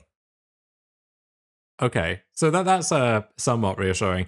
How do you feel about that in general then? Because it seemed like, compared to last time at least, a lot more people had some kind of input in where the set was going. And whenever someone new gets hired for the play design team, there's some amount of discourse that comes up of, oh, well, is this going to change the direction that play design is taking? Or, oh, it's great that they hired this person. I'm glad that they're there as a kind of a safeguard against some of the mistakes of the past. And it seemed like from the outside at least, from whatever kind of perspective we're able to have, the problem was never a lack of people who had sufficient competitive play experience or sufficient game design chops to let all of this stuff slip through their fingers. It was, errors in processes somewhere, whether that's at that level or in, having to interpret these edicts from above where they're doing the best they can, but within these very constrained circumstances. And just in general, so many tales of big misses or big failures by, corporations, organizations, whatever it is. It always starts with, well, we had a bunch of the smartest people we could find in the room, and yet somehow this all happened anyway. Like that's not an inherent safeguard against that happening. I think there's something you can sort of hear in Mark Rosewater's comments about this, and I might be misinterpreting what he says, but there's a big disconnect. And again, we talked about like how they pivoted this set into being modern specific from being just like Time Spiral plus Future Sight, V2, here you go, here's some cool stuff. And I think that the issue is that they had people who knew design very well. They hired these contractors who like knew modern well. And I think there just may have been like a gap in the middle of like the people doing the design work and creating the cards had this goal of like creating cool things. And the people playing modern didn't have necessarily this like design oriented goal in mind of what was going on with it and just kind of testing stuff and doing things. It feels like there was a disconnect there in terms of that. And I don't know the full list of who was contracted, so I can't really speak to it. But I think that, at least from the list of people I know who have done some contract work with them over the last year, it's a lot of people I know who kind of meet in the middle. So yeah, I have higher expectations. Well, I don't want to say higher expectations because that implies a kind of weight on the people, but I have higher hopes this time. Mm-hmm. There was this interesting subplot with the first Modern Horizons of Tom Ross being in R&D at the time that set was being designed, and then being released at the time when the set was being released, and then that freed him up to like go out and be crushing cards with crushing tournaments with like Hogak, which he had some hand in designing. So you had some interesting stuff going on there. But hopefully, omens for I expect most of the set to hit, and this is a topic which we'll move on to shortly. Of most of the first Modern Horizons, I think was a hit, but it only really takes a few mistakes to define the set's legacy long term. So Modern Horizons 1 will be remembered for for Hogak and for the broken Urza decks that were around for a time, and for a few other things, more so than the kind of cool reprint or the marginal uncommon which filled a niche role in some cool deck somewhere. How difficult is it for the set not to overshoot there in some capacity? So I guess I'll go backwards from how we kind of spelled this out in the show notes. I want to talk about why I'm just pure excited for Modern Horizons 2 at this point. And I think this goes to a point that you mentioned, is that one of like we wanted Modern Horizons 1 because we thought it would be cool to have all these new modern cards. But in practice, Modern is really a format about continuity. And if you just tell people like, oh yeah, we broke Mox Opal and Faithless Looting, you can't play with your fun things anymore because we broke it all. It's like, that was rude. I was having fun with Arcbound Ravager. I'm going to go home. Like, that's what's going to happen. And that's what kind of did happen. People were just like, well, I've been playing Affinity for like longer than I've worked at any job I've had in my life. And I just got fired from Affinity. So guess it's time to find something new.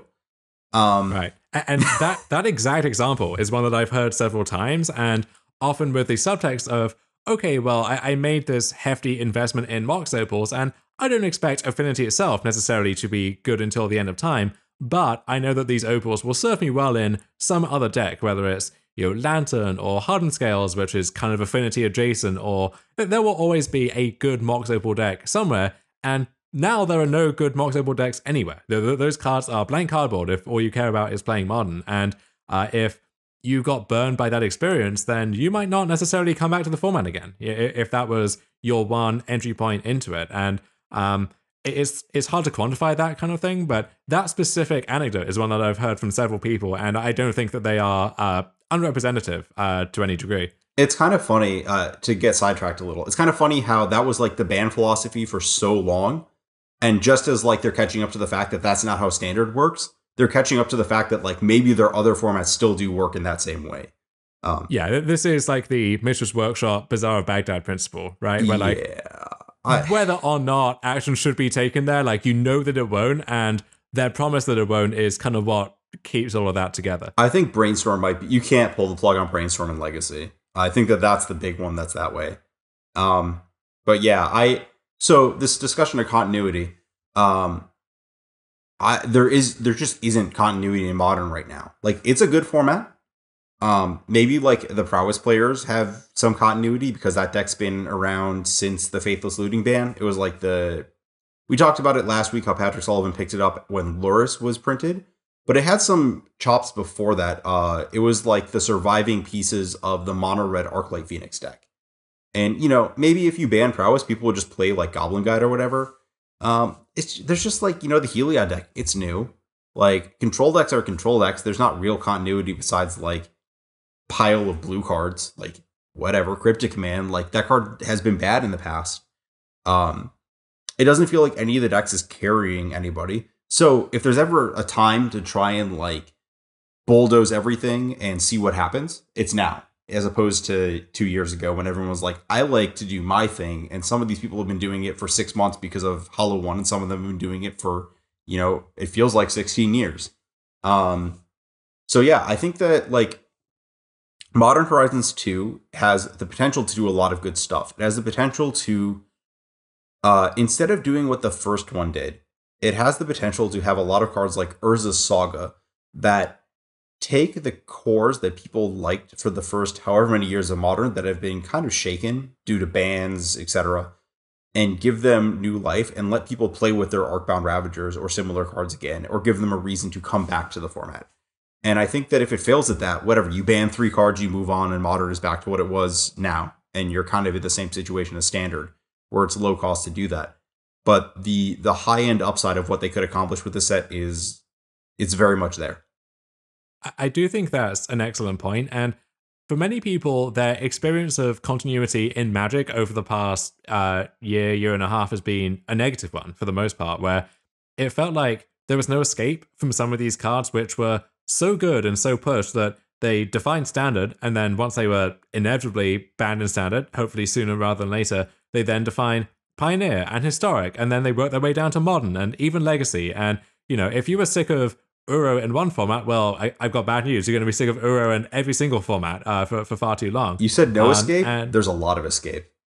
Oh, there sure is. And Uro was not even the only offender there by any means. Field of the Dead is one which we were rescued from in Modern back in February with Uro and with that kind of hard reset that hit the format. But that one was easy to get stuck of over time. And so I think just with that backdrop, having a set whose purpose is to add variety and to shake things up actually seems refreshing now, more so than potentially dangerous. Yeah. I'm just thinking about Legacy players having to play against Oko this calendar year. Why? Anyways, moving on. Back to Modern Horizons 2. I think there's just a lot of places for it to go right. As opposed to kind of Modern Horizons 1, where there was just a lot of ways it could have gone wrong. And I guess one of the things to point out is that it's hard to... Some of the effects of what we say are Modern Horizons 1 were actually effects of the London Mulligan, which... I don't know. I still have mixed feelings on that. I agree that when it is not a problem, it is better, but is a problem a lot of the time. So one thing that, in the context of vintage bannings, Stephen Menendian used to always make the point that it's kind of anti-scientific almost in a way to ban or unban several cards at a time, because it becomes difficult then to isolate the effect of any one of those actions. And with the London Mulligan, especially as it pertains to Modern, we almost took that principle to the extreme at a time where we really couldn't afford to. So we had the kind of pre-release Pro Tour for both War of the Spark and the London Mulligan in London, of course, and then this kind of delayed implementation where a few months later we were operating under the Vancouver Mulligan still, but we had kind of opened the floodgates in terms of these incredibly impactful set releases with War of the Spark and then Modern Horizons, M20 as well. And then we get the formal confirmation of the London Mulligan somewhere in the middle of all of that. And so that makes it a lot harder, I think, to point to the format before this snapshot and the format after this snapshot and say, this is the thing. This is the moment where everything went to hell in a hand basket, because everything else was going down the handbasket too. And how do you differentiate where this one was going from where that one was going?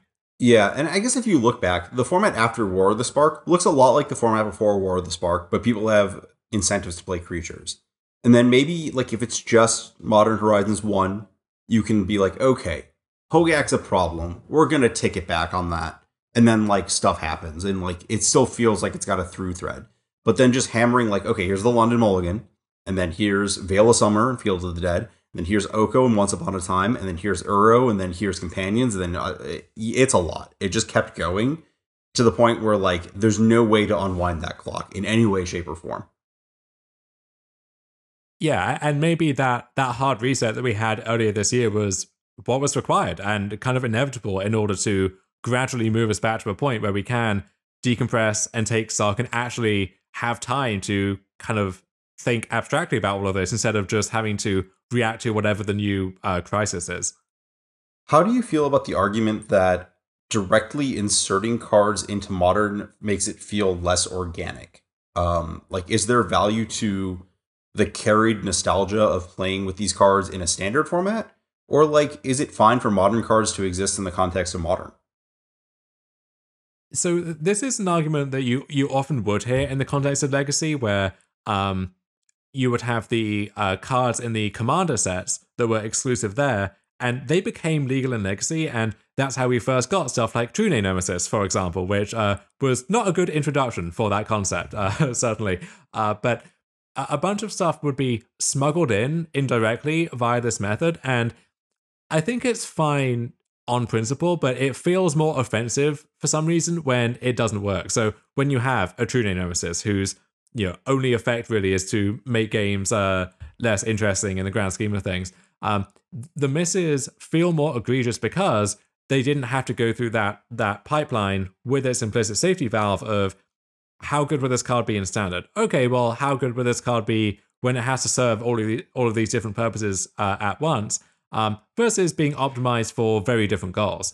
And so in Legacy, I think you remember the misses maybe more so than some of the cards which you're glad to have in the format, but which never could have got there organically via some standard release. And likewise with the first Modern Horizons, I think the stuff like Hogak stands out more because you are never going to get Hogak in Ixalan or Strixhaven, for example, but you are going to get it in precisely this kind of product.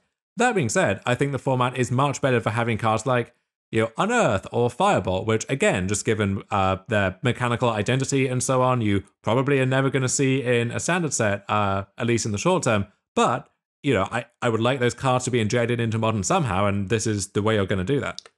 Yeah, I think it's also just, like, a little better in this set because, well, one, Modern, like, it's this blob of accumulated stuff, and you're not just, like, slapping a standard card on top of it. Like, you're trying to, like, jigsaw it into the puzzle, for the most part, Uros aside.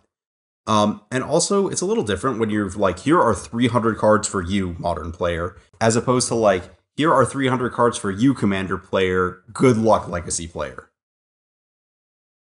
Yeah, and also we need a functioning limited environment in all of this somehow, so hopefully that comes about. So I think that's always been an underrated issue that kind of makes the standard set design on hard mode, where you have this set that is serving so many different masters at once. It has to serve the Commander audience, which by some accounts, some metrics, is the single largest subset of the enfranchised player base at this point. It has to not ruin standard, which we've seen over the past few years, going back even to 2016, 2017, just how easy that is to do accidentally. It has to be a good limited format that has some replayability and some depth to it, and you can maybe reliably achieve any single one of those things, or at least one out of those goals at any given time.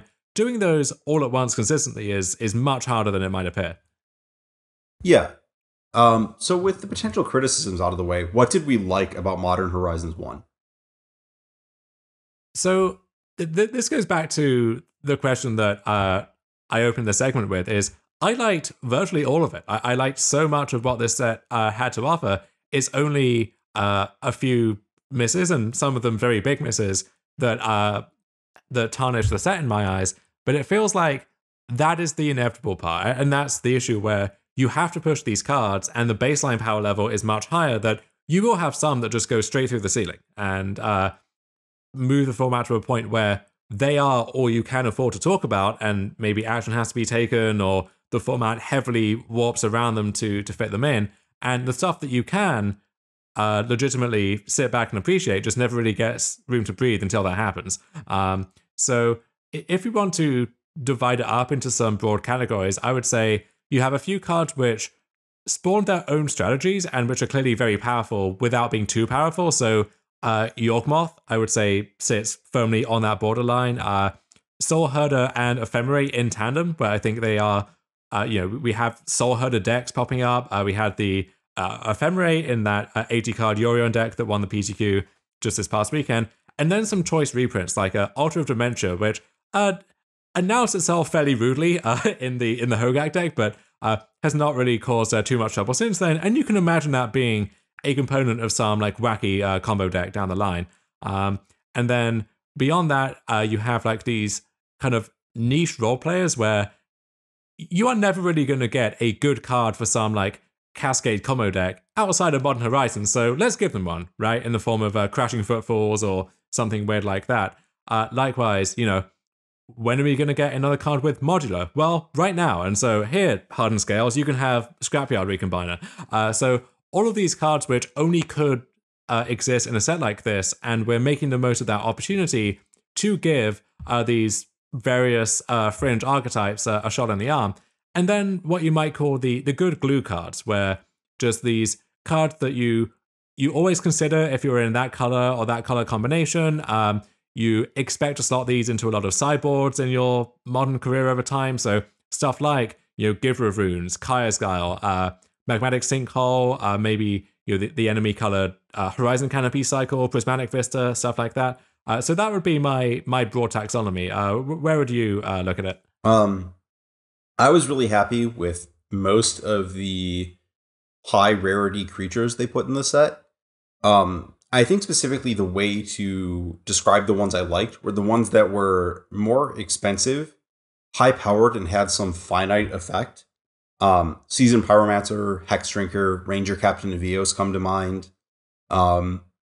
Just a really good place to put power in the format is cards that make you want to pay mana. Because again, it's really easy to make the 1 mana cards good, but it's a lot harder to make the 3 mana cards good. And I think you kind of touched on this, but a lot of the reprints were great. So you talked about Unearth, Goblin Matron, good stuff. Factor Fiction, I mean, it did bad stuff, but it was cool that it was Factor Fiction doing bad stuff. Ella Domari's Call showing up. Carrion Feeder, again, another case of it's doing bad stuff, but it's not its fault that it's doing bad stuff. Lava Dart has changed the format a lot, but it's not like offensive. It's just Lava Dart. Yeah, I'm kind of getting a little sick of Lava Dart, but I think it's in the wider context where this ties into, as we now get into what we think the failures of Modern Horizons 1 were. There seemed to be a lack of a holistic vision over which cards were being pushed at the same time and what kind of effects that might have. So with Lava Dart, I'm thinking, okay, well, the obvious effect of this is going to be a little harder to play Noble Hierarch and Champion of the Parish, but that's okay. You understand that cards have effect in the format. That's just how it goes. Things ebb and flow. But when it's Lava Dart alongside Ren and Six, alongside Plague Engineer, which may be the most offensive of the entire bunch, it's really hard to be an X1 in that universe. And it feels like it really didn't need to be that hard. But having all of those cards in the same set, all being priced to move, it is inevitably going to force out not just individual cards, but broad swathe of cards, which, I think a format by and large is better when cheap creatures with low toughness are good, and it's much harder to justify being one of those nowadays. Yeah, you may note that I did not include Plague Engineer on the list of cards I enjoy. It's just, it is too easy to that card is good against humans, and if it just negged humans, that's fine. If it just negged humans and goblins, that's fine. But just the splash damage of it against everything else, or just boarding it in and nuking your opponent's Noble Hierarchs when they're just a medium creature deck. It's way too much. I really don't enjoy it existing. It's adamantly confusing and offensive to me in the set, which is meant to push tribal decks and make things like goblins and even slivers like actually semi-competitive in modern. That just feels dead on arrival when you have this card which is almost tailor-made to stop that from ever happening in the same set as them. And like you said, if it was the case that it was only good against tribal decks, that would be one thing, but you could very happily just play this card in your deck to hose Lingering Souls, let's say, if that's a card which your Jund mid-range deck is struggling to beat, or you can board it in against Infect because, all right, it's going to pop off against Glistener Elf or Blighted Agent or Inkmoth Nexus, and it doesn't need to do any two of those at the same time because, hey, one is enough. One is going to get the job done there. Yeah, Shriekmaw that also Shriekmaws all of their future things. It's, yeah. And I think that that's another theme of things that we didn't like this set is there's just a lot of really brutal hate cards. And I think that might be part of the era that it was printed into. The matches were much more polarized because cards like Mox Opal and Faithful Suiting existed. But by printing cards like Force of Vigor or whatever, what really ends up happening is that all the decks that aren't like affinity tier where you needed, not, affinity or dredge or whatever, like you printed these cards for a reason to go after this specific tier 1 deck. The reason that Mox Opal was beloved was because there were like 6 tier 2 decks it supported, especially like Faithful Suiting. Faithful Suiting was just the king of all this. So by printing a card that is so good that it crushes like every Mox Opal or Faithful Suiting deck that isn't the best one, you've just made it worse because everyone just has to play that best deck. And then if you ever ban that deck, like, do you see people playing artifacts these days? And the ultimate irony of that is the deck that eventually got Mox Opal banned, Collector Oof, is not even good against that deck anyway. It's the Simic Urza deck, which Oko is the main offender. Urza is hot on its heels there. Mox Opal is somehow one of the least offensive cards in that entire strategy, and it ends up as collateral damage of this big, the reset that we saw at that time as well. And so you end up in this weird spot where in the space of 2 months, we have Khan the Great Creator and Collector Oof and Force of Vigor all printed, and then artifact decks are still pretty good anyway for the most part, and then eventually they just go extinct because there's some accidental casualty caused by another broken card that's 6 months down the line. I'll make the point that, like, I loved the addition of Karn to the format because, again, it forced people to play creatures. Like, if you were like if you were like Krark Clan Ironworks or something, you deserved Karn happening to you. Not that those cards overlapped or whatever. But, like, if you just had, like, some Arcbound workers, Karn would die. Like, everyone just had to battle on the board over Karn. And, like, it inherently was good against Affinity, but in a way that, like, forced a sub-game. And, like, your tier 2 artifact deck could just become good at that sub-game. Whereas the sub-game of, like, oh, my things are dead because there's no sub-game to Force of Vigor. Your stuff is just dead. There's no sub-game to Collector. You just can't use your stuff. Yeah, Force of Vigor is this... it's using a nuclear weapon to solve like a minor, international dispute, right? Like it's maybe it might seem like a visionary printing after Modern Horizons 2 is all said and done. If Urza Saga is taking over the format, and there's some ridiculous artifact-centric deck where you need something on the order of Force of Vigor to keep that in check. But as it stands right now, it feels like you can just why bother trying to build some kind of deck around enchantments or artifacts or something when if you're vulnerable to Force of Vigor, you are just never beating that card on rate, and it's always going to be such a blowout against you. There's really no getting around that. I do love, by the way, I forgot to mention this at the time, it is so on brand that, and this has to be intentional, even if it's somewhat forced by the Saga card type, that Urza Saga is an enchantment that is entirely about artifacts, and you just forget the fact that it's an enchantment because the artifact part of it is so broken. Like that is true top-down design right there. That is a game design lesson there and then. Yeah, I believe that is Ali Medwin's doing. She left Wizards literally, I want to say last week, to go work elsewhere. But like one of her last or later big designs was making this entire top-down Urza Saga card where it's an enchantment set that was about artifacts and practicality. And this is an enchantment card that is about artifacts and practicality. So kudos to her for every little bit of that. We were talking about forces. I hate the forces in Modern. I think that the format would be better off without Force of Negation and Force of Vigor. I think that one of the big failings of Modern, and I think one of the lessons that they're trying to learn even now, is that the purpose, like they were like, I think there was this idea at the time of Modern Horizons that Legacy was unsustainable, which it is. Like that's just hands down, like it's not getting any better for Legacy. So they needed to port some of the Legacy effects into Modern, and that was just terrible. Because even if Legacy is unsustainable, it can still exist for the people who want to play with the Legacy effects. You don't need to force everyone else to play with Legacy effects. Like you don't need to have like everyone playing Modern live with Force of Negation. I think that's a big mistake they made. I think Giver of Runes it is a failed principle that succeeded on accident. So okay, could you get into that a little more? Very similar. I think that putting Mother of Runes into Modern would be a disaster. I think that there's a reason that they did not just put Mother of Runes into the format. I think that there's a reason that a lot of the cards we talked about as successes for new to Modern reprints are cards that are fringe players in Legacy at best. Or cards with the histories in like Extended as opposed to Legacy. You are trying to print cards that are going to bring new context to the format.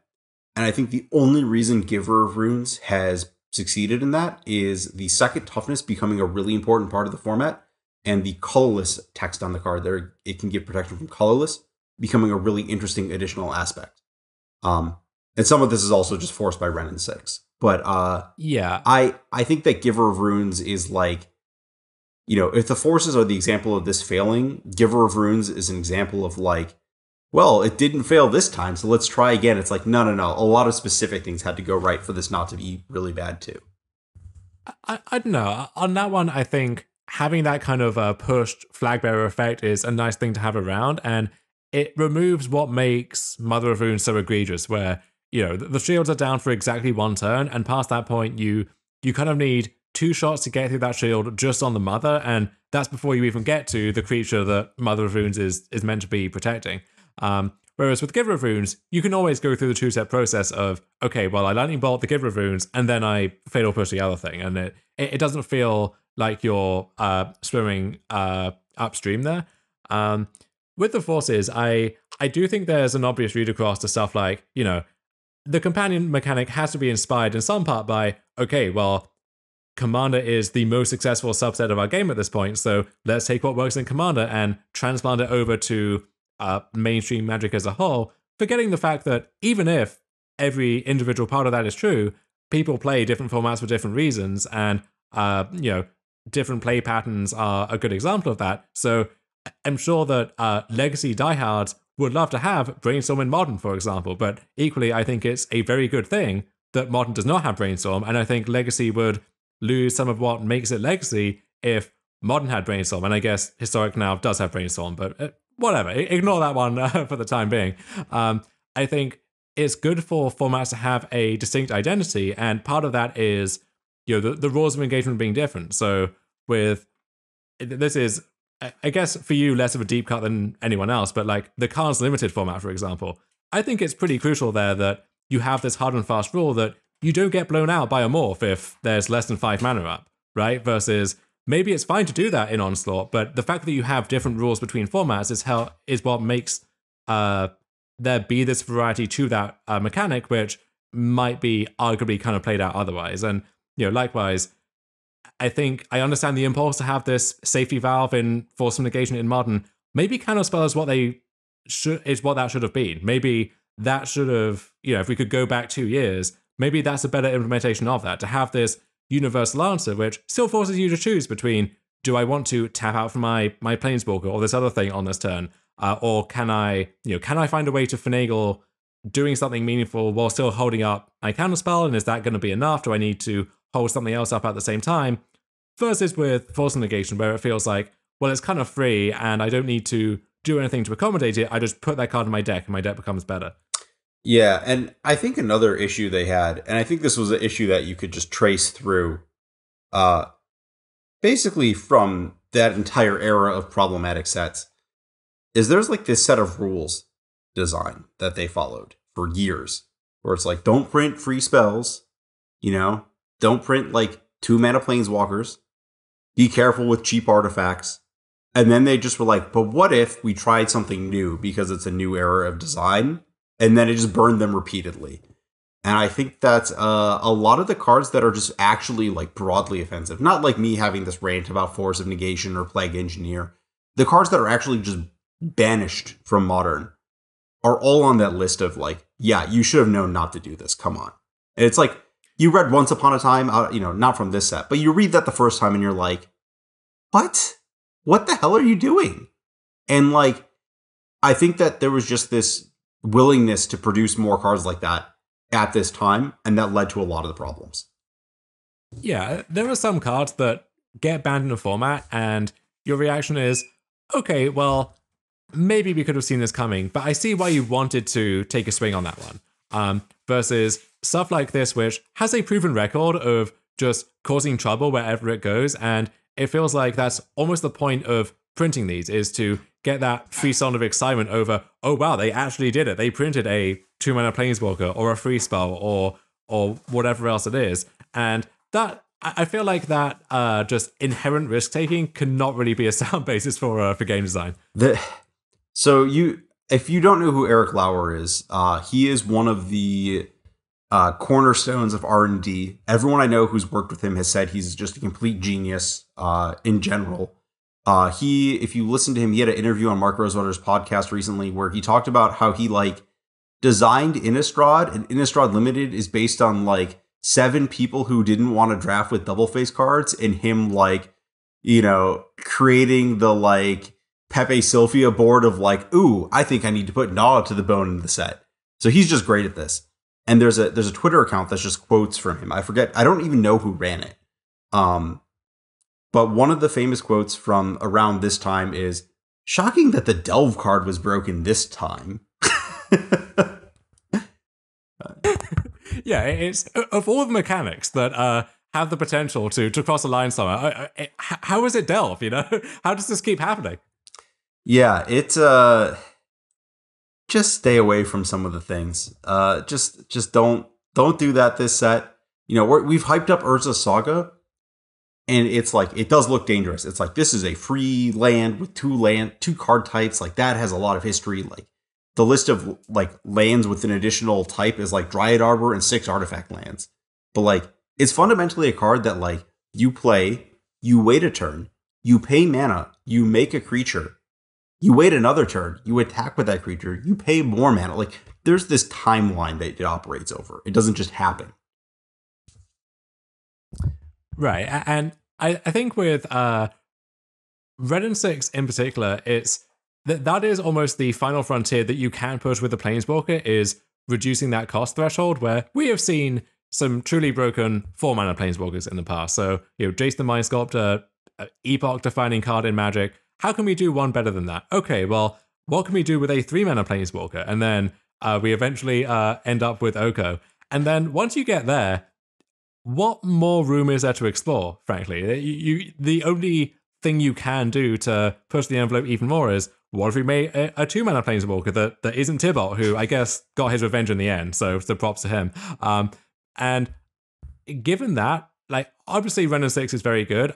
Banned in Legacy, obnoxious elsewhere. I don't know if it's too good for Modern, but that's a kind of card which, if you're pricing it to move in this way, it can't not be incredibly impactful in a way that takes over games, because that's just what Planeswalkers do. Every turn translates to this accumulating continuous advantage, and starting that at 2 mana, I don't know how you make that card in a way that it isn't either very, very good, bordering on too good, or unplayable. I don't think there's really a happy medium there.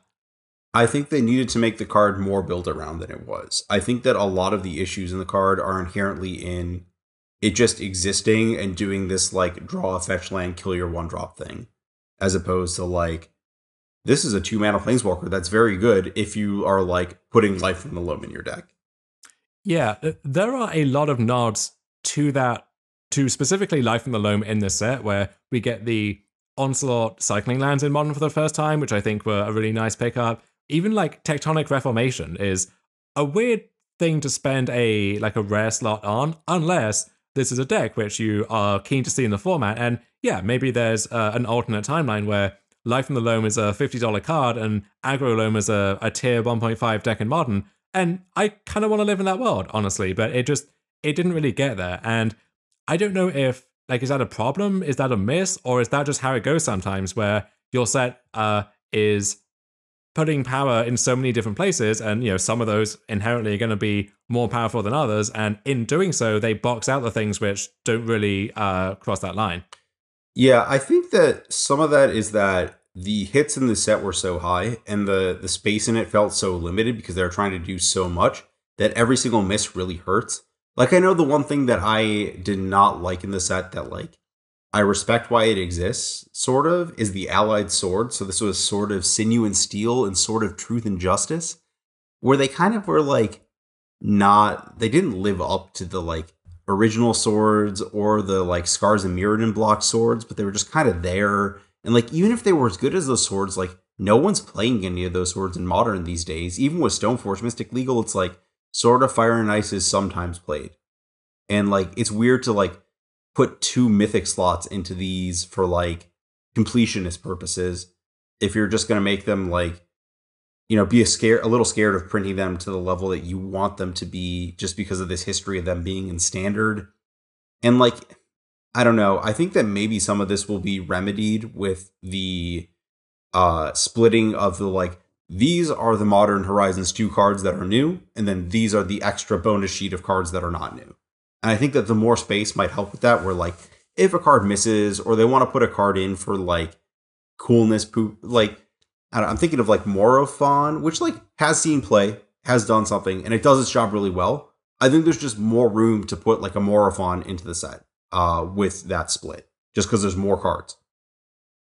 Yeah, I get the impulse behind the swords, and it's a neat way to bookend the history of Modern, where, yeah, okay, technically 8th edition is the first set, but really Mirrodin is what kicks off this whole Modern experiment.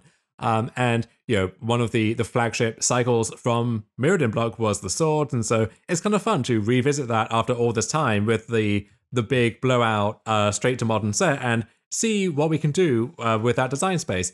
As it turns out, you know, if you design new examples from that cycle, which are, I don't know if either of the ones we had in Modern Horizons 1 would even be in the top 3 cards in that extended cycle, then of course that's going to fall flat. And if anything, it just kind of serves to show how poorly those cards have aged over time, which maybe is not the intended message there. Yeah, and now you're priced into spending 3 more mythic slots and other sets on them. It's, you know, it's a lot of payment. You just, like, took a loan on it. But I am looking forward to seeing just, like, when this set releases. I think that the failed nonsense cards are kind of beautiful in their own right, for, like, a lack of a better way to put it, because, like, at least they tried with those. At least they're, like, something new and inventive, and maybe it hits and maybe it doesn't. And we'll see what comes out of this next set like that. Like, I take issue with aspects of Diamond Lion, but not with the card existing, for example. Mm-hmm. And yeah, there will be a lot of failed nonsense in that set. We're going to come back with some successful nonsense in just a bit. What's up, everyone? Justin Parnell here, along with Ryan Overturf, and we want to tell you about the single best podcast on the SCG network. Well, obviously, Ryan, you're talking about the 540. Indeed I am, and that is the best podcast because we talk about the best format in the history of Magic. Cube Draft? Cube Draft. Every week we go over all things Cube. We're talking about in-depth reviews of brand new cards. The best ways to draft and think about Arena and Magic Online Cube formats, as well as ways to play with your friends, and ways to play with your enemies. Also some ways to make your friends into your enemies. And cardboard takes of a variety of temperatures. So if you're a fan of structured nonsense, or if you hate it, either way, all the same, check out the 540 every week wherever you find your podcasts, and right here on StarCityGames.com. And we're back to close out this marathon episode by going over some of the existing nonsense in the Modern format that caught our eye this week. So Neoform arguably is nonsense, has always been nonsense, and will always be nonsense, but there is a particularly nonsensical example of it that reared its head this week, Ari. Yeah, so this is something that caught my eye, I want to say like a week or two ago. And this is like the opposite of Adnals, where like people just like, I am going to play Adnals. That deck did top 4 a challenge this week, but like I kind of like, they can do their own thing. But like with this, it's like, they're maniacs and they're just going to bang their head into a wall playing Neoform. They being the colloquial group of Neoform players who just like, this is what they do with their lives, I assume. And they're going to find the new way to turn 1 kill someone with Neoform. And I was actually really impressed. So the new Neoform kill had to be based in Mox Amber, basically, right? And the previous issue was, how do you convert this Mox Amber mana to something relevant? And then people put Springleaf Drum in their deck and they could tap their Gristlebrand for mana and do something. Well, the next level of that has come around with Strixhaven and Fortifying Drought. So if this is green instant, gain 2, target creature gets +X/+X until end of turn, where X is the amount of life you gain this turn. So if you Nourishing Shoal, guess what? You gained a lot of life, and your Gristlebrand is very big, and you can tap your Mox Ambers for black mana and Rite of Consumption, sack your big Gristlebrand, and your opponent loses the game. Good stuff. The part that I like about this is that there's 4 Springleaf Drum, because people just realized if you go like turn 1 land Springleaf Drum and then play Allosaurus Rider on turn 2, that's just like a free land. Yeah, it's like that is a wild candle almost, right? Like you kind of park it there, and then when you're ready to start going off, you get the extra mana as a rebate, effectively. Yeah, I think that's really cool. I am unsure how I feel about these reason to believe, or reason / however you want to say these split reasons cards. to believe. Yeah. This is a rare from Hour of Devastation with Aftermath. So it is blue, scry 3. And then the Aftermath side is 4 and a green. They're both sorceries. Look at the top card of your deck. If it's a creature, you may put it onto the battlefield. If you don't, put it into your hand. I don't know. I don't get it. But it's there. I guess it's card filtering of sorts that also is a green card that you can pitch. But I guess we're getting a pretty sizable upgrade there in Abundant Harvest, which is a Modern Horizons 2 card that we somehow have not talked about yet, but we can save that one for a future week, because that will be the focus for the foreseeable future here. Yeah, that card doing some good work in Historic already. So you want to bring up another nonsense deck, because that was, basically old nonsense, just revitalized a little. Yeah, this is new nonsense, same as the old nonsense, almost. So this is Niv-Magus Elemental, making its glorious return to the modern format, alongside Clever Lumimancer, partners in crime that we highlighted in our Strixhaven preview episode. And so you have all of the usual suspects serving to make this deck as fast as humanly possible. So 4 Assault Strobe, 4 Ground Rift, 4 Tainted Strike to kind of cut the damage goal that you're aiming for in half there. And this deck is capable of some blisteringly fast kills. The kicker here is, 8 threats just isn't enough, Ari. We need another 1-drop that can pack a mighty punch. And so in our 12-land deck, who would we turning to but Akum Hellhound? I am just offended. I'm looking at this deck and I'm realizing that it's just literally the deck that Jerry played at Pro Tour Return to Ravnica with less lands. They just cut lands for more spells and somehow did it without Cataxian Probe. And there's Lurrus. There's 12 lands in your Lurrus deck. I don't understand. There were Kiln Fiends right there in the sideboard that we could port into the main deck. But 2 mana is a lot in this format, Ari. We got to keep it lead and efficient. 1 mana is a lot in this deck. You have 12 lands. You don't even have Mishra's Bauble. One thing that really broke my brain years ago was seeing one of the early iterations of the Death Shadow Zoo deck, where the idea was, okay, well, we need another 1-drop to make up the numbers. What if we splash for Step Links in our 16-land aggro deck? And that felt like just a bridge too far at the time. And this makes that look like a, respectable conservative deck building by comparison. Yeah, as someone who played those Step Linkses, it was merely acceptable. I guess your Hellhound hits for 4 some amount of the time, and that's good enough, I suppose. I don't know. Yeah. I will live. I will live the rest of my life for now without doing the Niv Magus science. I will allow these other people with bolder minds to create this kind of this. Abomination. Hear me out. What if we have a Coom Hellhound. We also have Seplinks. What if we just cut 4 lands for 4 more Seplinks?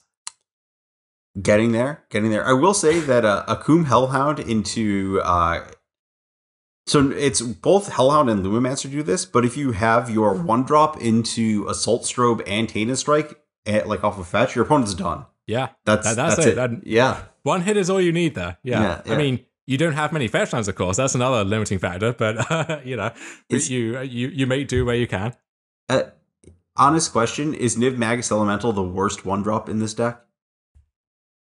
It might be, honestly, which is, I guess, not all that surprising if you have Niv Magus Elemental in your deck. But at that point, you wonder if this is actually better than doing something different. Yeah. I can't say I would advise this over Prowess, but I respect anyone who puts Assault Strobe in their deck. And then, so with a deck like that, unclear if it's actually meant to be taken seriously or if it was just a meme that worked out better than anyone could have expected. The final nonsense of the week, which I think handily takes home the title here to close out this episode, was definitely intended as a meme and was definitely successful somehow anyway. This is Titantron. So my good friend Francisco Palasek, who streams a lot of Modern, definitely would recommend checking him out. He is a big fan of Primeval Titan strategies of any stripe, and so he has played some truly horrific Primeval Titan decks across the years. This one really takes the cake, though. So this is the love child of Amulet Titan and just classic Tron. So we have the cards we know and love, Sylvan Scrying, Ancient Stirrings, Expedition Map, your 4 Chromatic Sphere, 4 Chromatic Star, 12 Tron lands, of course. We can't skimp on those. Alongside, Primeval Titan, Dryad of the Elysian Grove, we got some Valakurts, we got a Radiant Fountain, we got room for 1 Castle Garenbrig, Ari, because sometimes you really gotta bump yourself up to the 6 mana mark.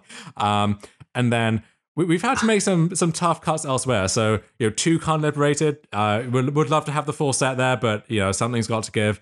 And it turns out when you take 2 decks and you splice them together, a lot gets lost in the shuffle, but clearly not too much that this can't work. There's 2 Ancient Stirrings and 2 Arbor. Like, I honestly, if you showed me this picture and you did not tell me that, like, you knew the person, I would just assume that they had, like, left that, the trophy snapshot and then, like, clicked over to their deck page and just selected a different deck and been like, look at these 2 independent things. They look like the same photo. Oh, 2 explores as well, just to get the perfectly scientific mix of all of these effects in there. But yeah, there's definitely... You would think there would be some, like, monkeys on typewriters quality to this, where, if you play 1,000 leagues with this deck, eventually, just mathematically, you're going to 5-0 at one point, right? Can we talk about how Dryad of the Elysian Grove is a very important piece of fixing in your all-colorless land deck? Oh, hell yeah. It lets Urza Tower cast Ancient Stirrings. Classic Tron would kill for that. Yeah, you get your Tron to make 3 mana, and then you use it for 1 mana. It's... We sadly don't have Golos in this deck for the ultimate kind of mana filtering value, but maybe as a 61st card, we could work that one in there. It's an artifact creature you can find with Sanctum of Ugin. Get him on it. Sure is. So do not try this one at home, or maybe do if you just want to have a good time, I suppose. Yeah, I have no advice. I am not a licensed Titantron professional, so nothing I say really holds anything of value here. I mean, Francisco does offer coaching if you want to uncover all of these secrets, but enough shilling for him. More shilling for our glorious hosts and sponsors here at Star City Games, who allow us to come in here and do this podcast every week. But until next week, where we will be back with more Modern Horizons 2 and more Nonsense of the Week, where can people find you, Hari? Yeah, I am at ARMLX on Twitter. You can find my articles on typically Mondays on StarCityGames.com. And yourself? I'm at Dominavia on Twitter, and you can find me usually on Wednesdays at Star City Games, where this week I will be diving down the portable rabbit hole, just exploring all of the applications that card has modern in more detail. But I don't know. I after having this discussion, I am even more jazzed for this set than I was coming into it, and I hope that carries us through this these next few weeks in good spirits. Very excited to see what the next batch of previews has to offer. But until then, we'll see you all next time. Take care.